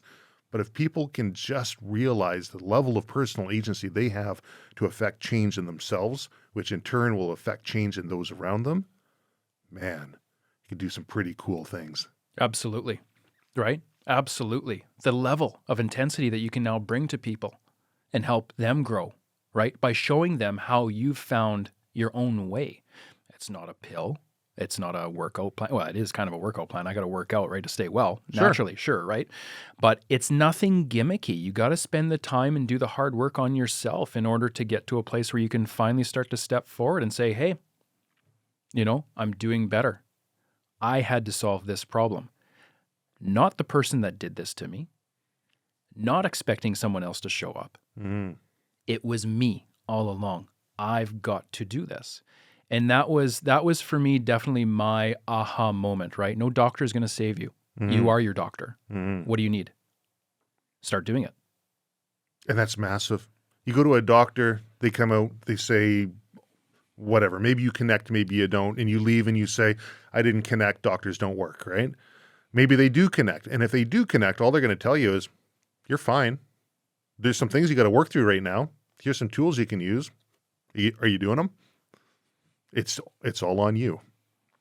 A friend of mine, ex-British military, and he, what was it? He said, limit substances, exercise, sleep is crucial. I think there's one more point in there. Jace, I may have missed it, but connection, people. There you go. Human connection. Have that human connection. Like the formula is pretty simple. Very simple. But the idea that people, when they approach this, it seems so complex and difficult. Well, I'm drinking because, or I'm using drugs because of the difficulty. I mean, if I didn't have that difficulty, I wouldn't do this. I'm not exercising because I'm just so damn tired. I haven't been able to sleep, right? The process is simple. At some point, you got to get off your butt and move. And you have to look at what you're putting into your body. And those limiting of substances, he says, it could be your phone, right? It could be a social media addiction. It could be a number of things. The process is simple, but you got to take that step. 100%. And you touched on something that I try to touch on my podcast too quite a bit, is addiction for many people. Addiction has this weird thing. You ask one person about addiction, hey, what's your perspective on it? And you ask 100 people, you will get 100 different answers on addiction. What is it? What degree? I know when I told one of my friends, I was like, hey, I went through this addiction thing. I was active in addiction, right? And it was pretty rough. There was a lot of nasty stuff coming out. And he's like, well, it's not like you were addicted to heroin, right? And I'm like, no, but still not great to be addicted to medical cannabis. Right. And it was just kind of an interesting aha moment where I was like, yeah, people they really have a different view of addiction. And one of the things I try to showcase on this, and you touched on it, and I love it, is that addiction can take so many different forms. Pornography, cell phone, the numbing out, detaching, disassociating. You can use so many different things to be addicted to avoid that pain and suffering that's in your life. And if you need to find the key to grow, you need to be able to walk towards your pain and suffering, because that's where the key is. Right? So that aha moment was definitely built in the fact that I now started to embrace discomfort. Everything that I didn't want to do, I would write down and say, I'm doing that. I'm going for that ruck. I'm going for that workout. I'm going to start talking about my emotions and start a podcast and start doing vulnerability. I'm going to do everything that I told myself I wasn't going to do. I'm going to do it because it's hard. And we need to do hard. Nothing in life worthwhile ever came easy. No. It's not like you're addicted to heroin. I find that interesting. There's always a comparative scale. There's always somebody who's got it worse. There's always something you're never going to be at the worst side. You're never going to be at the best side. And I find with the mental health aspect of it, people do that a lot internally. Well, it's not like I was serving in a heavy war. It's not like I think I've talked about the chocolate bar guy on the podcast in the past. Have you ever heard of the maggot chocolate bar guy? Interesting one. Guy goes to the grocery store, picks up a chocolate bar and some other stuff. He's eating. He gets halfway through it, and there's maggots in there. He's like, oh, that's pretty gross. Talks to the shopkeep. Shopkeep's like, oh, we'll give you a refund. You can have a free one if you want. He's like, I don't want a free one. It's probably got maggots in it too, right? Fair enough, goes home. But then he starts developing recurring thoughts, and he's dreaming about this maggoty chocolate bar, and he stops going to his church group because he figures everyone's going to be laughing at him. He's the chocolate bar maggot eater, right? And he's displaying all of these symptoms that are what is typically associated with PTSD. But he's eating a chocolate bar with maggots in it. I've eaten maggots, right? I've eaten bugs and grubs and worms and crap, right? Like, hey, that's nothing. Is it nothing for him? Well, maybe he has a predisposition to look at things differently. Maybe his upbringing causes him to look at things in a different way. Maybe his brain ticks a little bit different. The psychophysiological effects of what happened to him are manifesting in a way that is a concern. I think one of the most critical things that people can do for themselves, and if we're talking about Men's Mental Health Month, is be able to recognize when things aren't ticking properly in themselves or in others, so they can have that conversation and not to discredit it and say, well, it's not like I'm a soldier. It's not like I'm, Nathan, he's RCMP, he's seen some horrific things and these circumstances. I shouldn't be feeling this way. I'll just shuffle it under the carpet. I think the best thing people can do is be able to recognize and then take steps to address, not wear it, not say this is me now. Look I recognize there's a problem and I'm always going to be Bob with a PTSD or what have you. But just realize, who knows? I don't know. Maybe my brain ticks a little bit different. Maybe my upbringing's a little bit different, but my reaction to these stressors are manifesting themselves in a way that requires attention. And this is a really fascinating thing, a topic for me, because I did this for many years. I sat and I tried to assess myself, and I didn't know how to assess myself. So naturally, when we don't know how to assess ourselves or where we're at in our journey, we've talked a little bit about when we're healthy, we can kind of figure out how to stay in that bandwidth. When we become unhealthy, we don't really know how to get back, right? We might need some help at some point, right? If we go low enough. But in those stages, I think at certain points when we really start to get unhealthy, we almost start to compare. Where am I? And we look at others and we see what they're doing, and then we compare ourselves to them and their story. Oh, you know what? I'm doing pretty good because that guy seems a little bit more messed up. Mm-hmm. Maybe I'm actually okay. And we tell ourselves that lie, right? We compare. Comparing is the worst thing you can do. Mm-hmm. Your life is not his, and vice versa. So you've got to challenge yourself in those moments too, to really kind of hone in on that narrative that happens, that wolf, right, that comes out that tries to say, hey, you don't have to do the hard work here because that guy's more messed up. You're good. Just don't get there. What does that do? That doesn't nudge you forward. That doesn't hold awareness. That doesn't push you in a direction of growth. It lets you stay stagnant. Mm-hmm. Now your knife edge is dulling. And you're not doing anything. You're not heading in the right direction. So very, very dangerous place to be, to compare yourselves to others. I get a lot of feedback on social media now. A lot of amazing people write in. They say, hey, I don't even know how you do this. I don't know how you get on a podcast and talk, about your mental health. How do you do that? That's amazing. Blah, blah, blah. I could never do that. Sure you could. How does that make you feel?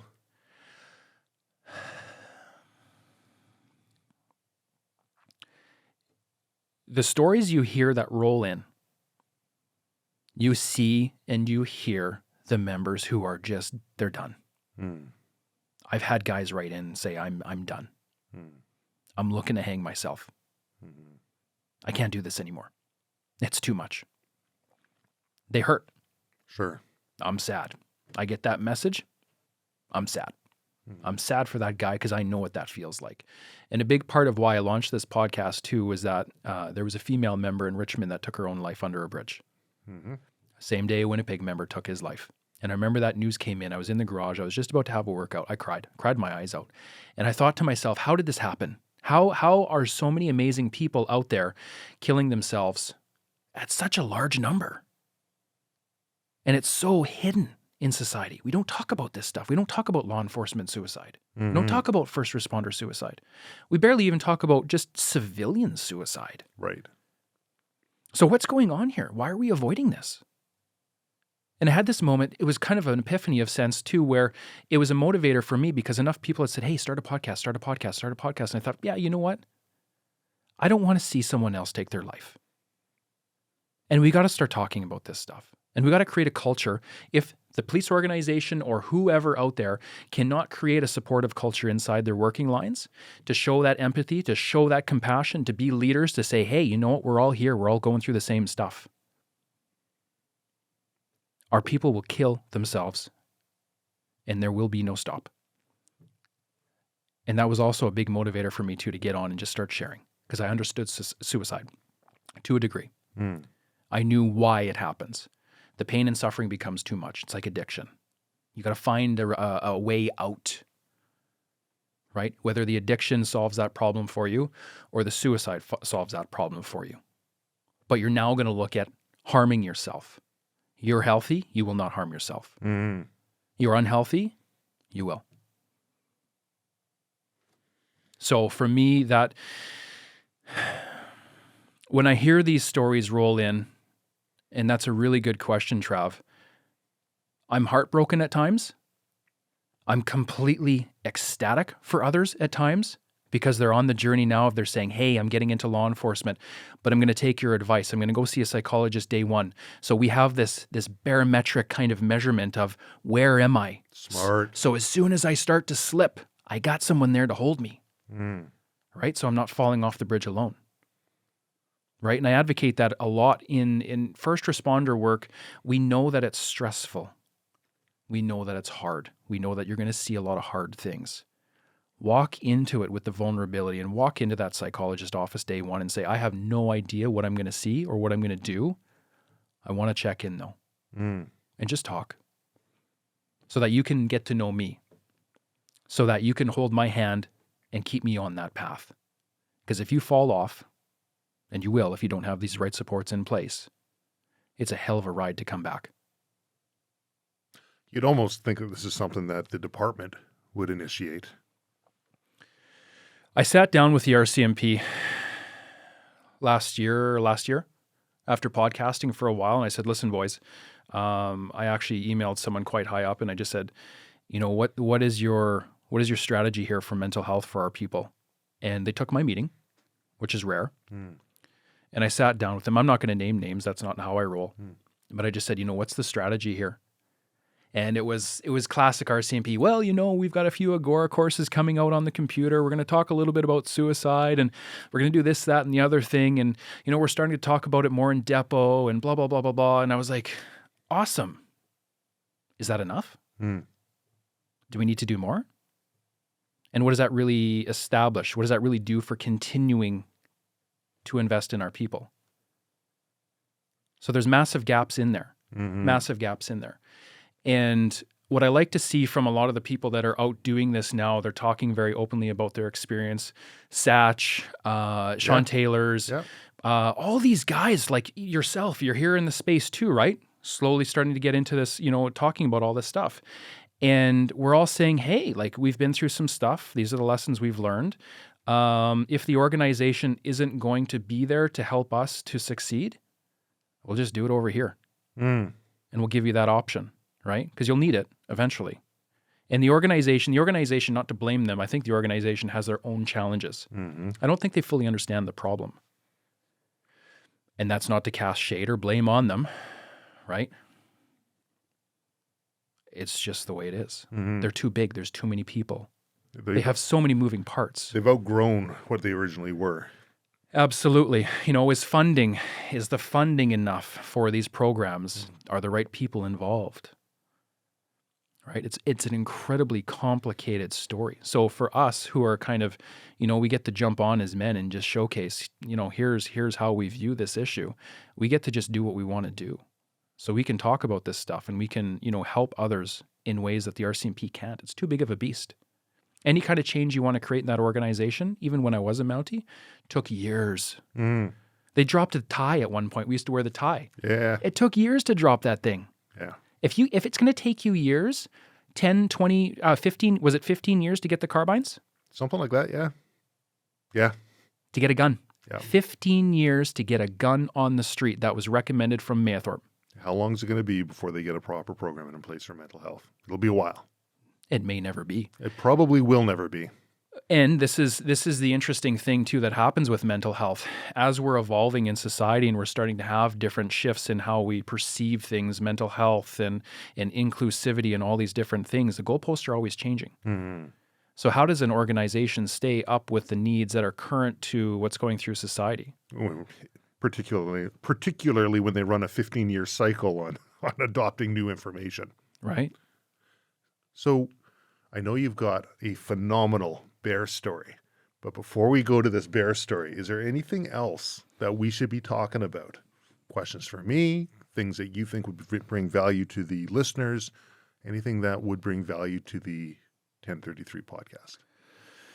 I'm much like you. I asked you a question. I was like, how's your podcast doing? And you're like, I don't know.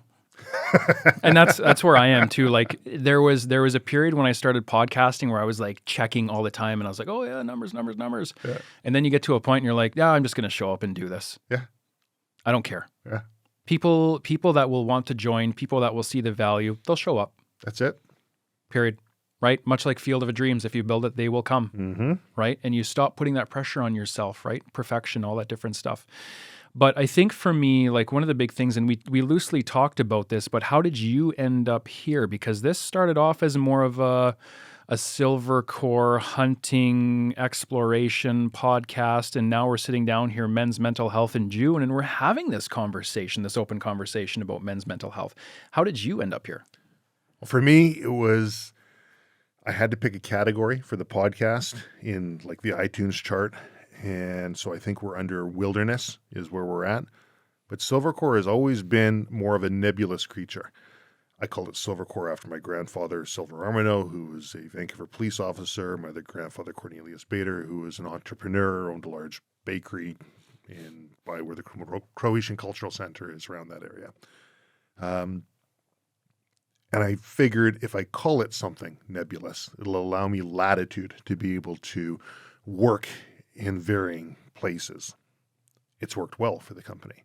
And I thought I'll do the same for the podcast. And I don't monetize a podcast except for pressing that little accept money on YouTube, and you make a couple dollars a month. It's nothing to write home about. But it allows me the latitude to talk about whatever it is that's going to be of interest to me. And I'm not always going to be talking about, my background is firearms and the outdoors, but I enjoy surfing and I enjoy mountaineering, and there's a wide gamut of things that I enjoy, and I don't want to be the paragliding podcast, the scuba diving podcast, or whatever, that one little niche. If I could keep it as the Silvercore podcast, I can talk about whatever. And I specifically looked at this because a friend came in and said, every business should be a media company. They need the ability to disseminate information so people know what's going on. They need to know the owner. They need to know. And there was a lot of negativity in the industry. I mean, there's negativity surrounding firearms in media, in social media. You get shadow banned or banned if you talk about guns and firearms. It's a low barrier to entry industry. It's going to attract people from all walks of life who may let their ambitions exceed their morals or ethics and do things that are pretty damn slimy. And I've been affected by that in a pretty big way on more than one occasion. I thought, you know what? If I'm not seeing the positivity that I want to see in the industry that I'm working in, what are my options? I can leave.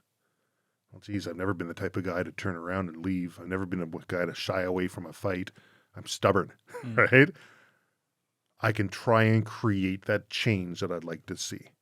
And so that's where the Silvercore podcast was born. I wanted to do something where I can bring value to the listeners, that can bring value to the guest, but selfishly, it brings value to me because it allows me to connect with others who are positive and moving in a direction that's going to be beneficial to themselves and everybody else around them. So that's the nuts and bolts of where the Silvercore podcast came from. And it never started as something that's going to be making money. And it still isn't something that makes money. I don't begrudge somebody who wants to monetize a podcast, by all means. And in fact, a very smart friend of mine, much smarter than myself, says, Travis, you should monetize a podcast because it says your opinion is worth something. It's worth this much, and other people agree. Interesting approach to it. Maybe I will at some point. That's just not where my head's at. My head is at, how do I look at my current challenges that I'm experiencing, my current passions that I want to share, and move through them with others who have either on the same path or further along the path, and share that with others.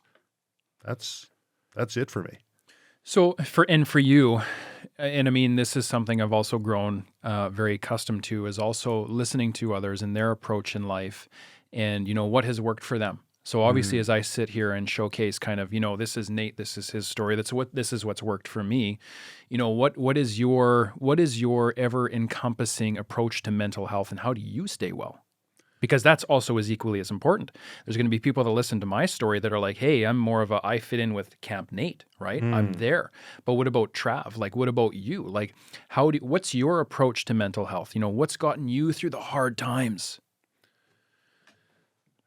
I would say that dogged determination and stubbornness have probably been the driving factor for me through hard times. And I mean, I remember individuals coming up. I mean, people can Google some of the difficulties I've come up with in the past, just being in this business and low barrier to entry industry, and others looking and saying, I think there's money there. And that's the thing that you look out for. If there's no money coming into a company, people do some pretty weird things. If there is money coming in, or the perception that there could be money coming in, watch out. Because that's the amplifier of human imperfection. Mm-hmm. It's money is not the root of all evil. That's a misquote. I think the proper quote is, for the love of money is the root of all evil. For people who that's their striving thing that they're looking for, it can amplify some pretty interesting things, which has caused the business to come under fire from others who would like to compete, but don't have the ability, mental capacity, ethics, whatever it might be, to do it on their own accord. And they would rather try and steal it, go about it in a way that's going to be negative, I guess. And you wouldn't find that so much if you're a doctor who's gone to school for X amount of years and there's a process in place, or a lawyer or some other professional where there's an agreed sort of process. But in an industry that's low barrier, it can attract all different types. So dealing with that negativity has always just been dogged, stubborn determination combined with exercise, which has been huge. The outdoors has been massive for me. Getting out in nature, connecting with your natural environment. It's why I hunt. I don't hunt because I need the meat. I mean, you can go to the grocery store, you can get your meat. I don't fish because I need to get fresh fish. You can do that.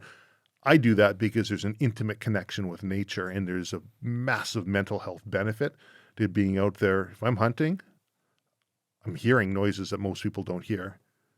I'm smelling things. I'm seeing things. I'm paying attention to different things that most people aren't going to be paying attention to. And it brings a level of presentness. If I'm out surfing, I'm out in the ocean. I'm away from everybody. If I'm climbing, I'm out in the rock face. I'm doing my thing, and my thought process is in each and every handhold of whatever I'm making. That would be my approach. Exercise, get outdoors. And that substance abuse, limit whatever it might be. Addictive things, whether that's social media, because that can just wreak havoc on people's perception, because it just creates an OODA loop of comparison, observe, orient, decide, act, of comparison. And of course, that quote, comparison is a thief of joy. Where am I leveling compared to everybody else out there? And alcohol, limit any of these things, unhealthy foods. That would be my approach. And alcohol too is one thing that, again, I didn't really flirt with. Well, I guess I did flirt with this a little bit, where I started to go down potentially a path where it could have been an issue, but it didn't quite get there. And it's something that even with my journey into medical cannabis, I don't drink anymore. Mm.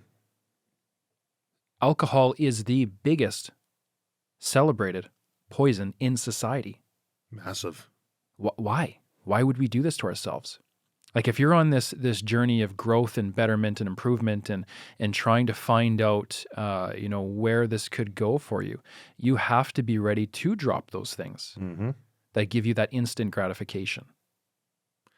And it's got a after effect on it too. The immediate effect is, hey, I feel great. But that only lasts a very short period of time. Days afterwards, you'll notice that your perspective has changed. And I've been pushing very hard in some different areas of business and personal development for a long time now. And about a year ago, I said, you know what, I'm just going to turn the taps off. Let's see what I can do. Let's see what I can achieve if I just put 100% dedication towards these different endeavors. And it's amazing what you can achieve when you start putting the blinders on to those distractions. So, in total personal story here, my wife and I, we've been building, I'll just call it stuff and things for years, right? Opportunity, creating opportunity for ourselves. Very much like you. I knew when I was going through the Mounties, going through some hard stuff, I was like, oh, okay, I don't think I'm going to make it to 25 years here. I was like, I can't run the marathon. It's just not possible. So what do? I got to create opportunity for myself. Do I become an entrepreneur? Do I invest? Do I do blah, blah, blah, blah, blah? So I chose a path and I stuck to that path. And very much like what you're saying here is that the moments where I deviate from discipline or I allow myself to pursue that instant gratification, I automatically see the mind shift into a place where it can't handle the stress of making those big decisions that are very complicated, because there's a lot of money now tied up in what we're doing. We've grown to a point now where it's bigger, Sure. right? And you got to stay sharp. You got to make sure the mind is sharp so that you can weather this storm, because as you're growing and you're doing all these different things, running a business is very hard. You got to have thick skin. You got to be ready for the storm that's going to come. There's going to be at least one that's going to come for you when you're running this business at some point, and it has the potential to make you fold. How do you get through it? How do you handle that stress? And if you can cut these things out, and this is where I really love to have this conversation about men now, is how do you keep that knife sharp? You have to drop these things. You have to. And that's what it's taught me. Getting into sobriety was absolutely beautiful. I don't identify as a person that has an addiction issue anymore. Sure. Right? It's done. I'm not Nate the addict. I'm Nate now, this. Growing and building and doing so many cool things. And to build on what you were saying about dropping that alcohol or dropping those behavioral patterns, they can launch you into a place that you're not even really aware of where you could go. And I'm sure you've seen that, because you just told me, like, hey, the growth that I've had here because I've walked away from so many things has been phenomenal. Invest in yourself. And maybe we're just getting older, right? We're in our 40s. Yep. Right? So are we at the tail end of life? Not the tail end, but hopefully still at some of the good years that we have, right? Sure. I'm 38. I'm starting to get close to that point where I'm starting to really reflect on, okay, how much time do I have? Right? You're looking at blocks of 20 years. First 20 years, you run around crazy. You do your thing. 20 to 40, you're trying to get life established. 40 to 60, those could be it. See, my family never thought I'd live past, well, at first, I think it was 12. I'd never make it to 12. Congratulations. That's right. That's quite the bar to set. And then it was 18. He's never going to make it to 18 and made it past there. From my perspective, the concept of mortality never even entered into my ADHD brain until having kids. Yeah. And kids are, of course, they bring that concept of mortality to a focal point, and you realize, well, I'm just not living for myself anymore. Because live or die, I could care less. Have kids, okay. Maybe I should be around here a little bit longer. And you as a man have a choice. I got 3 kids, a daughter who's 6, a son who's 2, another son who's 1. And I sit with them now. And when you hold your kid, It's a timestamp because you look at them and you go, how much time do I have with you? Mm. And what's really important here? Is having a drink important? Mm-hmm. Or is doing something for myself so that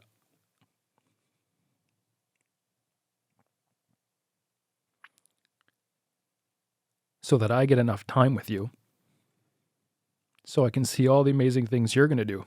Mm. You've got to pick your poison in life. You really do. Yeah.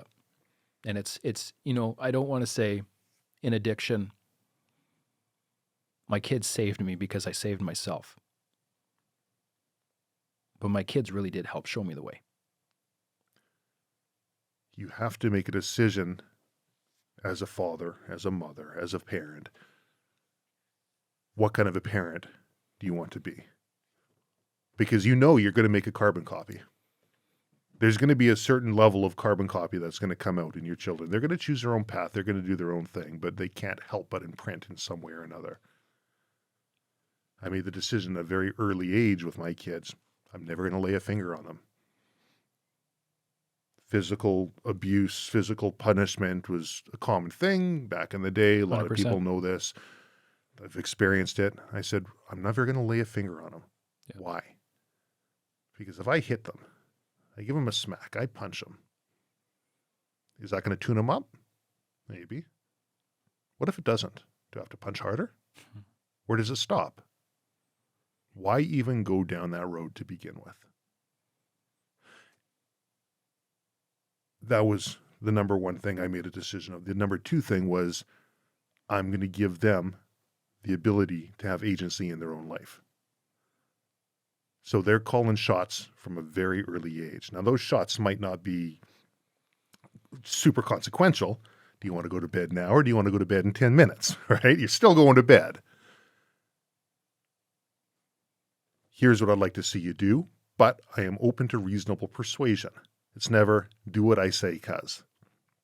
And allows them to be able to articulate reasons why they might want to do things differently or develop a thought process and give them power, basically empower the children. Those are a couple things that I looked at. And I figured if we can break that cycle and bring in a healthy human being into this world and hopefully not mess them up too much. And that's a funny thing because everybody's going to have issues from childhood. I have a friend, he had the best parents. They're fantastic. And when he got to be in his late teens, early 20s, he was resentful of them.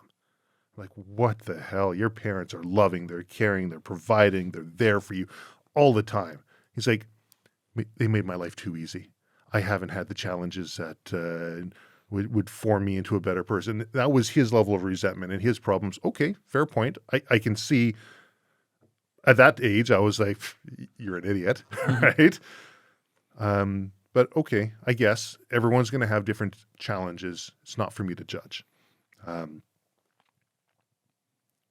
But at least there's a couple things that I can do with my family to work through to ensure that there's certain things that are gearing them up for the best success. And I too identify with, my upbringing and what I saw as a child growing up, where those different concepts were used. Sure. Northern Alberta in the 80s, things were different, right? Men had a certain way of being a father. That was kind of normal. Sure.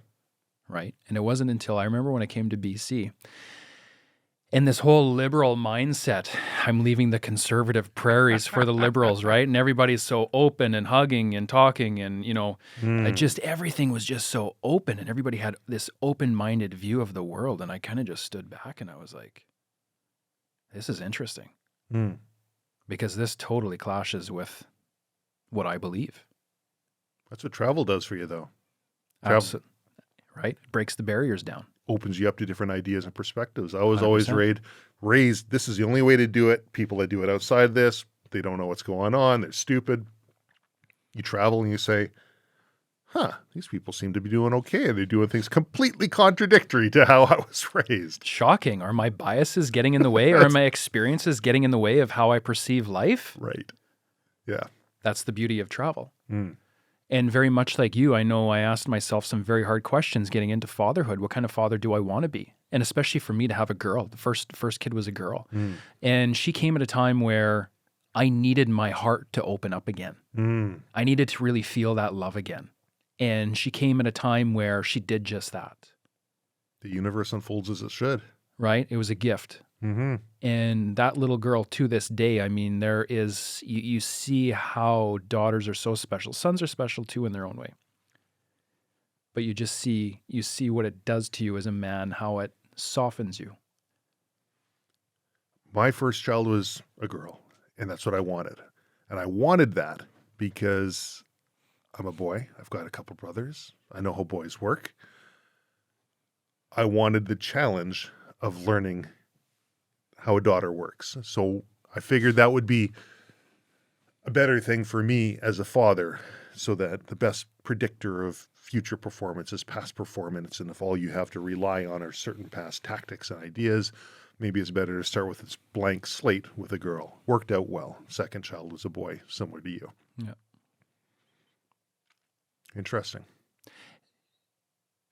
And these lessons that you have no idea that are coming for you in life are coming for you. And that's why, like, I want to make sure we take the time today to talk about these, because these are very, very important in the overall kind of encompassing theme that we're talking about today, which is how do you stay well? How do you care for others? How do you love them? How do you have compassion for them? How do you lead them? How do you do things to set them up for success? This journey is, at certain points, I think in the journey, we look at it as a very individualistic journey where we try to amass, success for ourselves. We then have a family, and then we start to learn about providing for others. And then we also learn about community, the value of community, making sure that you're also investing not only in yourself, but your family and others, and the community around you and the people around you. And it becomes less individualistic.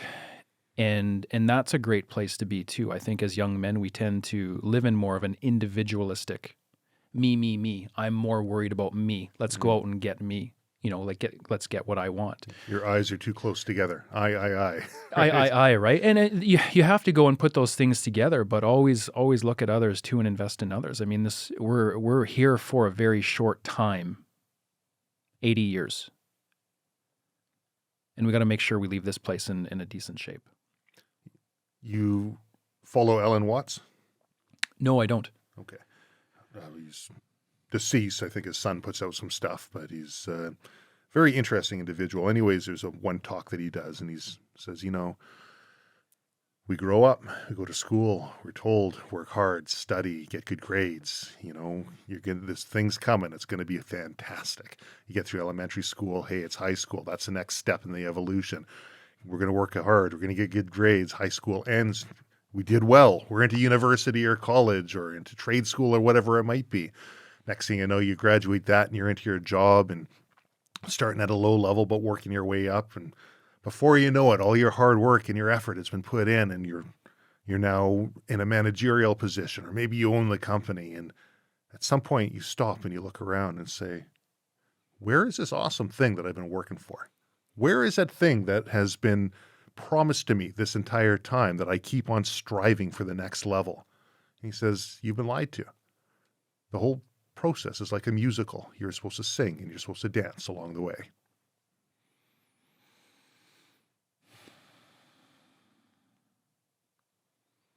When I became a Mountie, I walked through the halls and I saw the older boys. And I took a look at them and I said, where are you in life? Are you happy? Comparing, probably shouldn't have done it, but I did. And I saw a lot of older Mounties, bitter, negative, filled with cynicism, probably doing some things they shouldn't have been doing. And I always thought in that moment, how the hell do you get to that place? Where you give up your morals, where you give up your passions, in the pursuit of what? Promotion?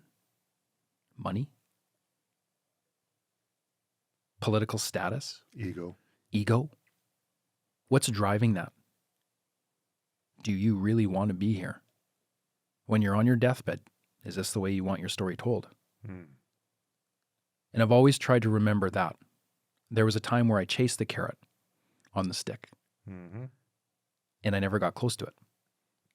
It was always just out of reach. You're always chasing that next step. How do I get closer? You never really do.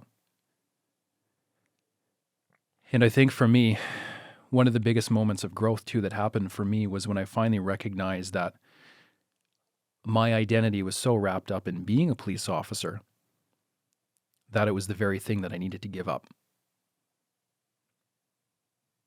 And I needed to let go in order to grow. And I made that call, and that's when I retired. And I equate it to a moment where I didn't have much of a backup plan in 2021. I had this delusional thought of, hey, I should start a podcast because that's going to be great. And there was no money in it. I knew that. But I knew that what I would get back from doing this in a different way was going to be worth more down the road. Oh, 1,000%. 1,000%. And I stood on the edge of that cliff. And I remember having that conversation with the RCMP. And they asked me, what are you going to do here? And there's a bit of a story behind this that led me to this point. But as I stood on that cliff, I thought, man, oh man, this is it. And I think men, we're here at least once in life too. I stood on the edge of that cliff and I thought to myself, I've got no backup plan. I've got no parachute. I don't know where this goes. I don't know if there's a failure that's coming in that's going to rock my world. I don't know if this is a mistake. But I knew I had to jump without those safety things in place. And that was one of the most liberating things where I finally stood up and I said, I'm not taking this from you anymore. I'm moving on. I'm shutting this door. And I'm growing from this experience. Massive. So many people live their whole life in fear. Fear of what could be around the corner. Fear of what others may perceive of them. Fear of just the unknown. How incredibly liberating is that to say, screw it, I'm doing it anyways. Because somehow it always works out in the end. And if it hasn't worked out, it's not the end. What that taught me too was that I didn't have a great deal of trust for myself.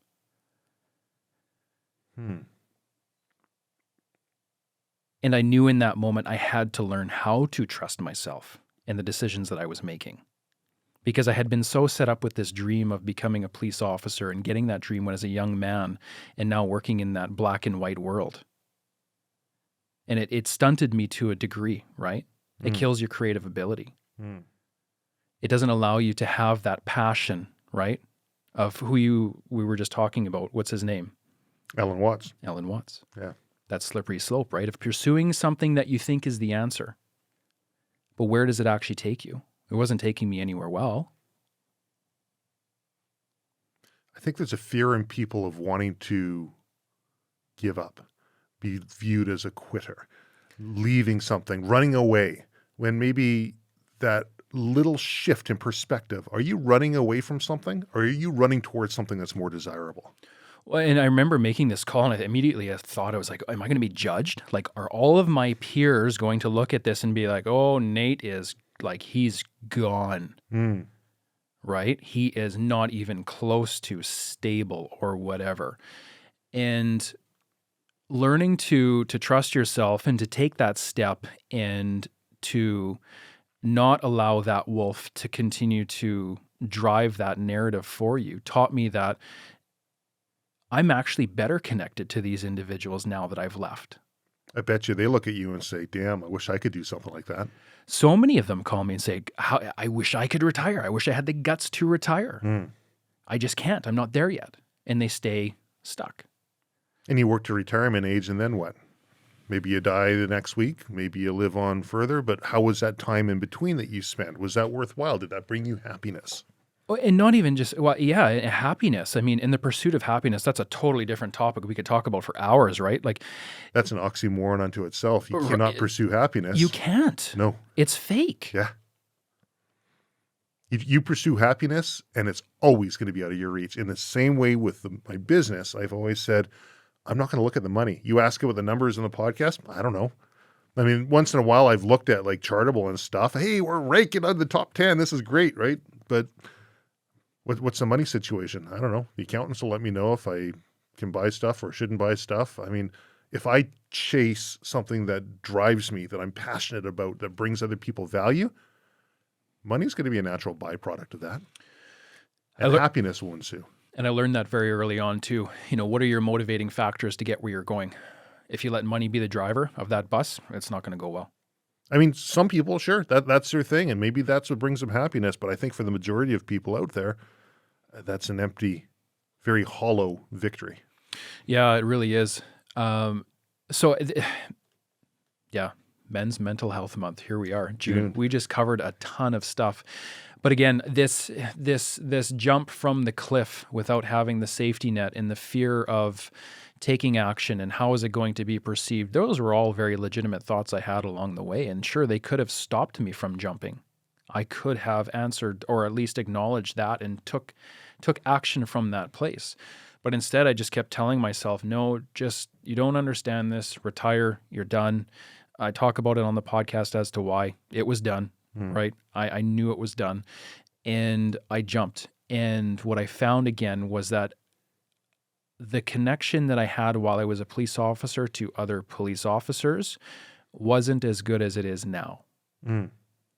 I'm way better connected now with my buddies. We have way deeper conversations. We talk like this. We talk about life. What are you struggling with? What's going on? How hard is it? It's okay. Get it out, right? Police officers hate talking about their emotions. Right. They're not scared of anything except for their own emotions. Totally. Right? Men too. Yeah.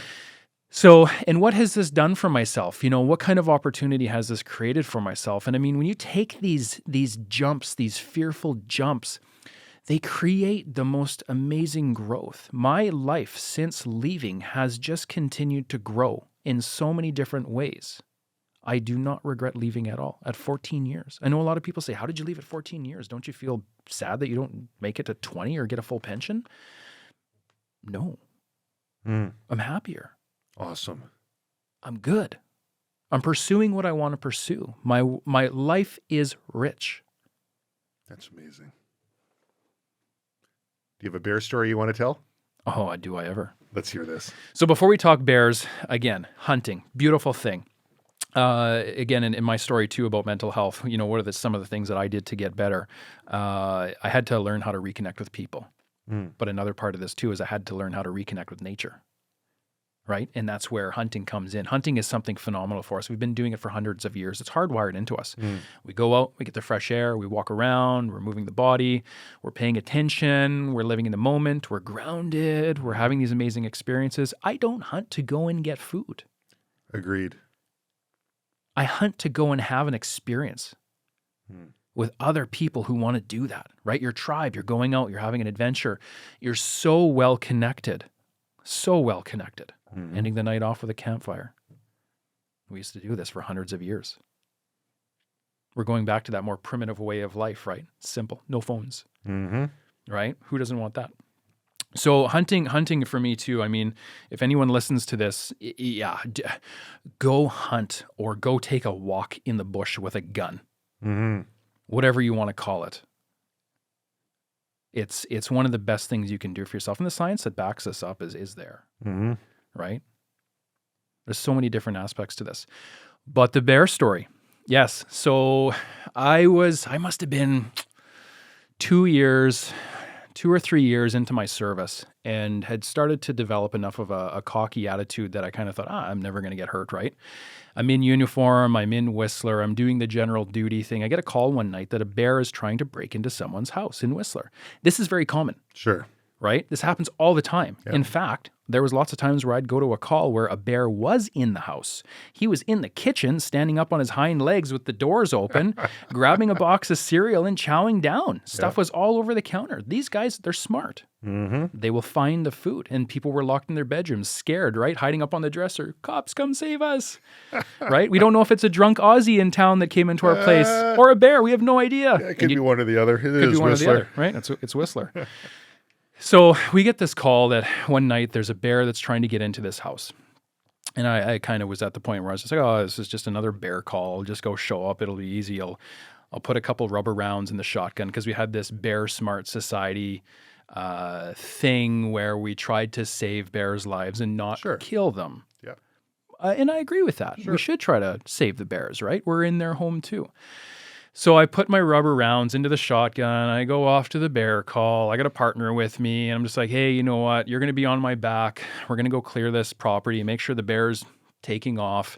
And this house was literally on the hillside, on the mountain. Like it was just like the only part that was flat to it was the house that was like on this piece of ground and like a little bit of like a piece of like walkway that led to the backyard. And that's kind of how Whistler is. So we rolled up and I remember parking. The headlights are on the front door. I don't see any scratch marks on the front door. I don't see any bear there. I don't see anything on the ground, no bear scat. So I'm like, okay, you know, maybe the bear was here. Maybe he's gone. Doesn't look like he got in. Make sure, you know, dispatch, hey, we're here. Is the bear still here? They're talking on the phone to the person calling in. Nobody really knows. Sure. Nobody knows where the bear is now. So I said, okay, to my partner, we're going to get out. We're just going to walk around the property. We're going to shine our flashlight and make sure this bear has moved along. And as I'm walking down these steps at the side of the house, I get to that spot where there's a very narrow walkway that's kind of grassed and there's a bunch of trees on my left. It's very narrow that wraps around the house to the backyard. And I can kind of tell it opens up and there's a backyard portion to this property. So as I'm walking, and it's pitch black at night, like pitch black. There's no light there at all. You can see because my eyes have adjusted to this environment, but it is pitch black. So I get to almost the halfway point of this house, and a motion light goes off. And my eyes are now blinded. I can't see anything. But I can hear something 20 feet away dig into the ground, assume that sprint position, and launch. Towards you. Towards me. Not away from me, towards me. Whoops. And you could hear the huffing and the grunting. And I thought, no, this is a missile coming right for me. So my eyes are adjusting. I can't use them. Fight or flight kicks in. This bear, all I can hear is roof, roof, roof, as he's getting closer and closer and closer. So I can hear this and I can tell this bear is now out of the bush. He's running at me. Everything sounds different. He's on grass and not the forest floor while sprinting at me. And I thought, I can't even see this thing. Like I can see this hazy black thing that's running at me as my eyes are adjusting and the light's on. And I'm like, I'm not going to be able to shoot him at all. I got rubber rounds in the gun. If I shoot him, it's not going to do anything. This is going to go sideways. So I can't turn around and run because I still don't have my eyes. Yeah. I drop down almost like a lunge position. And I try to go, how tall is this bear roughly? Where's his head at right now? And I rack the shotgun round and I think this rubber round is all I have. I place it parallel to the ground and pull the trigger and nothing happens. Nothing as in click? No click. Oh, safety's on? What's going on? Safety's on. Okay. I nearly lose the contents of what's inside of me in that moment. And I go, no, I don't have much time here. Instinctively, we're pretty good at training on the shotgun. I quickly click that safety off and pull the trigger. And just before that round goes off, so I had to take my eyes off of the bear for a second to look down at the gun because it's now down below me. And I had to make sure my eyes are going to let the thumb hit the safety to turn that off. As I turn that off, I look back and I see the muzzle flash, and that bear had turned his head completely sideways, opened up his mouth, and I saw his white shiny teeth open up and start to come in on my thigh, my left thigh. And I remember just in that moment seeing the muzzle flash and his head turn, And I was like, oh no. I was like, this is going to go bad. The body literally shut down all sensation to my left leg. And it was like, yeah, your leg's gone, bud. Say goodbye. Literally went through that. Interesting. One round came off, hit this bear square in the head because I can remember seeing the muzzle flash and the round come off and hit him square between the eyes because I saw the tuft of hair just go poof. Yeah. And that bear did a hard 90 at the last second and took off into the bush beside me. Thank God for that. Never been so scared in my life. Man. Yeah, no kidding. That's a damn close encounter with what sounds like an aggressive bear. Yeah, and Predatory aggressive. very predatory bear. Very, very predatory bear. Amazing story. I love telling that story because it's one of those moments where, yeah, something could have really gone bad. And that's ingrained in the mind now. Yeah, it's ingrained in the mind. Like, I can better connect with that story now and really remember, okay, well, it wasn't all like amazing in the moment. I was scared shitless. Sure. Right? Like I thought, oh, this is going to go bad. I'm going to be going home with a heavily wounded leg or possibly facing amputation or something. This bear acted very differently than most bears I had come across. Sure. He was mean. Yeah. He was angry. It's a bear that maybe rubber projectiles should not be used on. Bingo. Yeah. Bingo. But it's, yeah. And I mean, we won't go down a path of, what my partner should have been doing in the moment. But what I will say is, yeah, it's... They're like, I don't like bears. I'm hiding in the vehicle. Policing is dangerous. That's all I'll say. Oh, man. I love it. Nathan, thank you so much for being on the Silvercore podcast. We're going to have links to the 1033 podcast in here and any other links that will bring you value or the audience value. Thank you. Thank you. We're in this together, brother.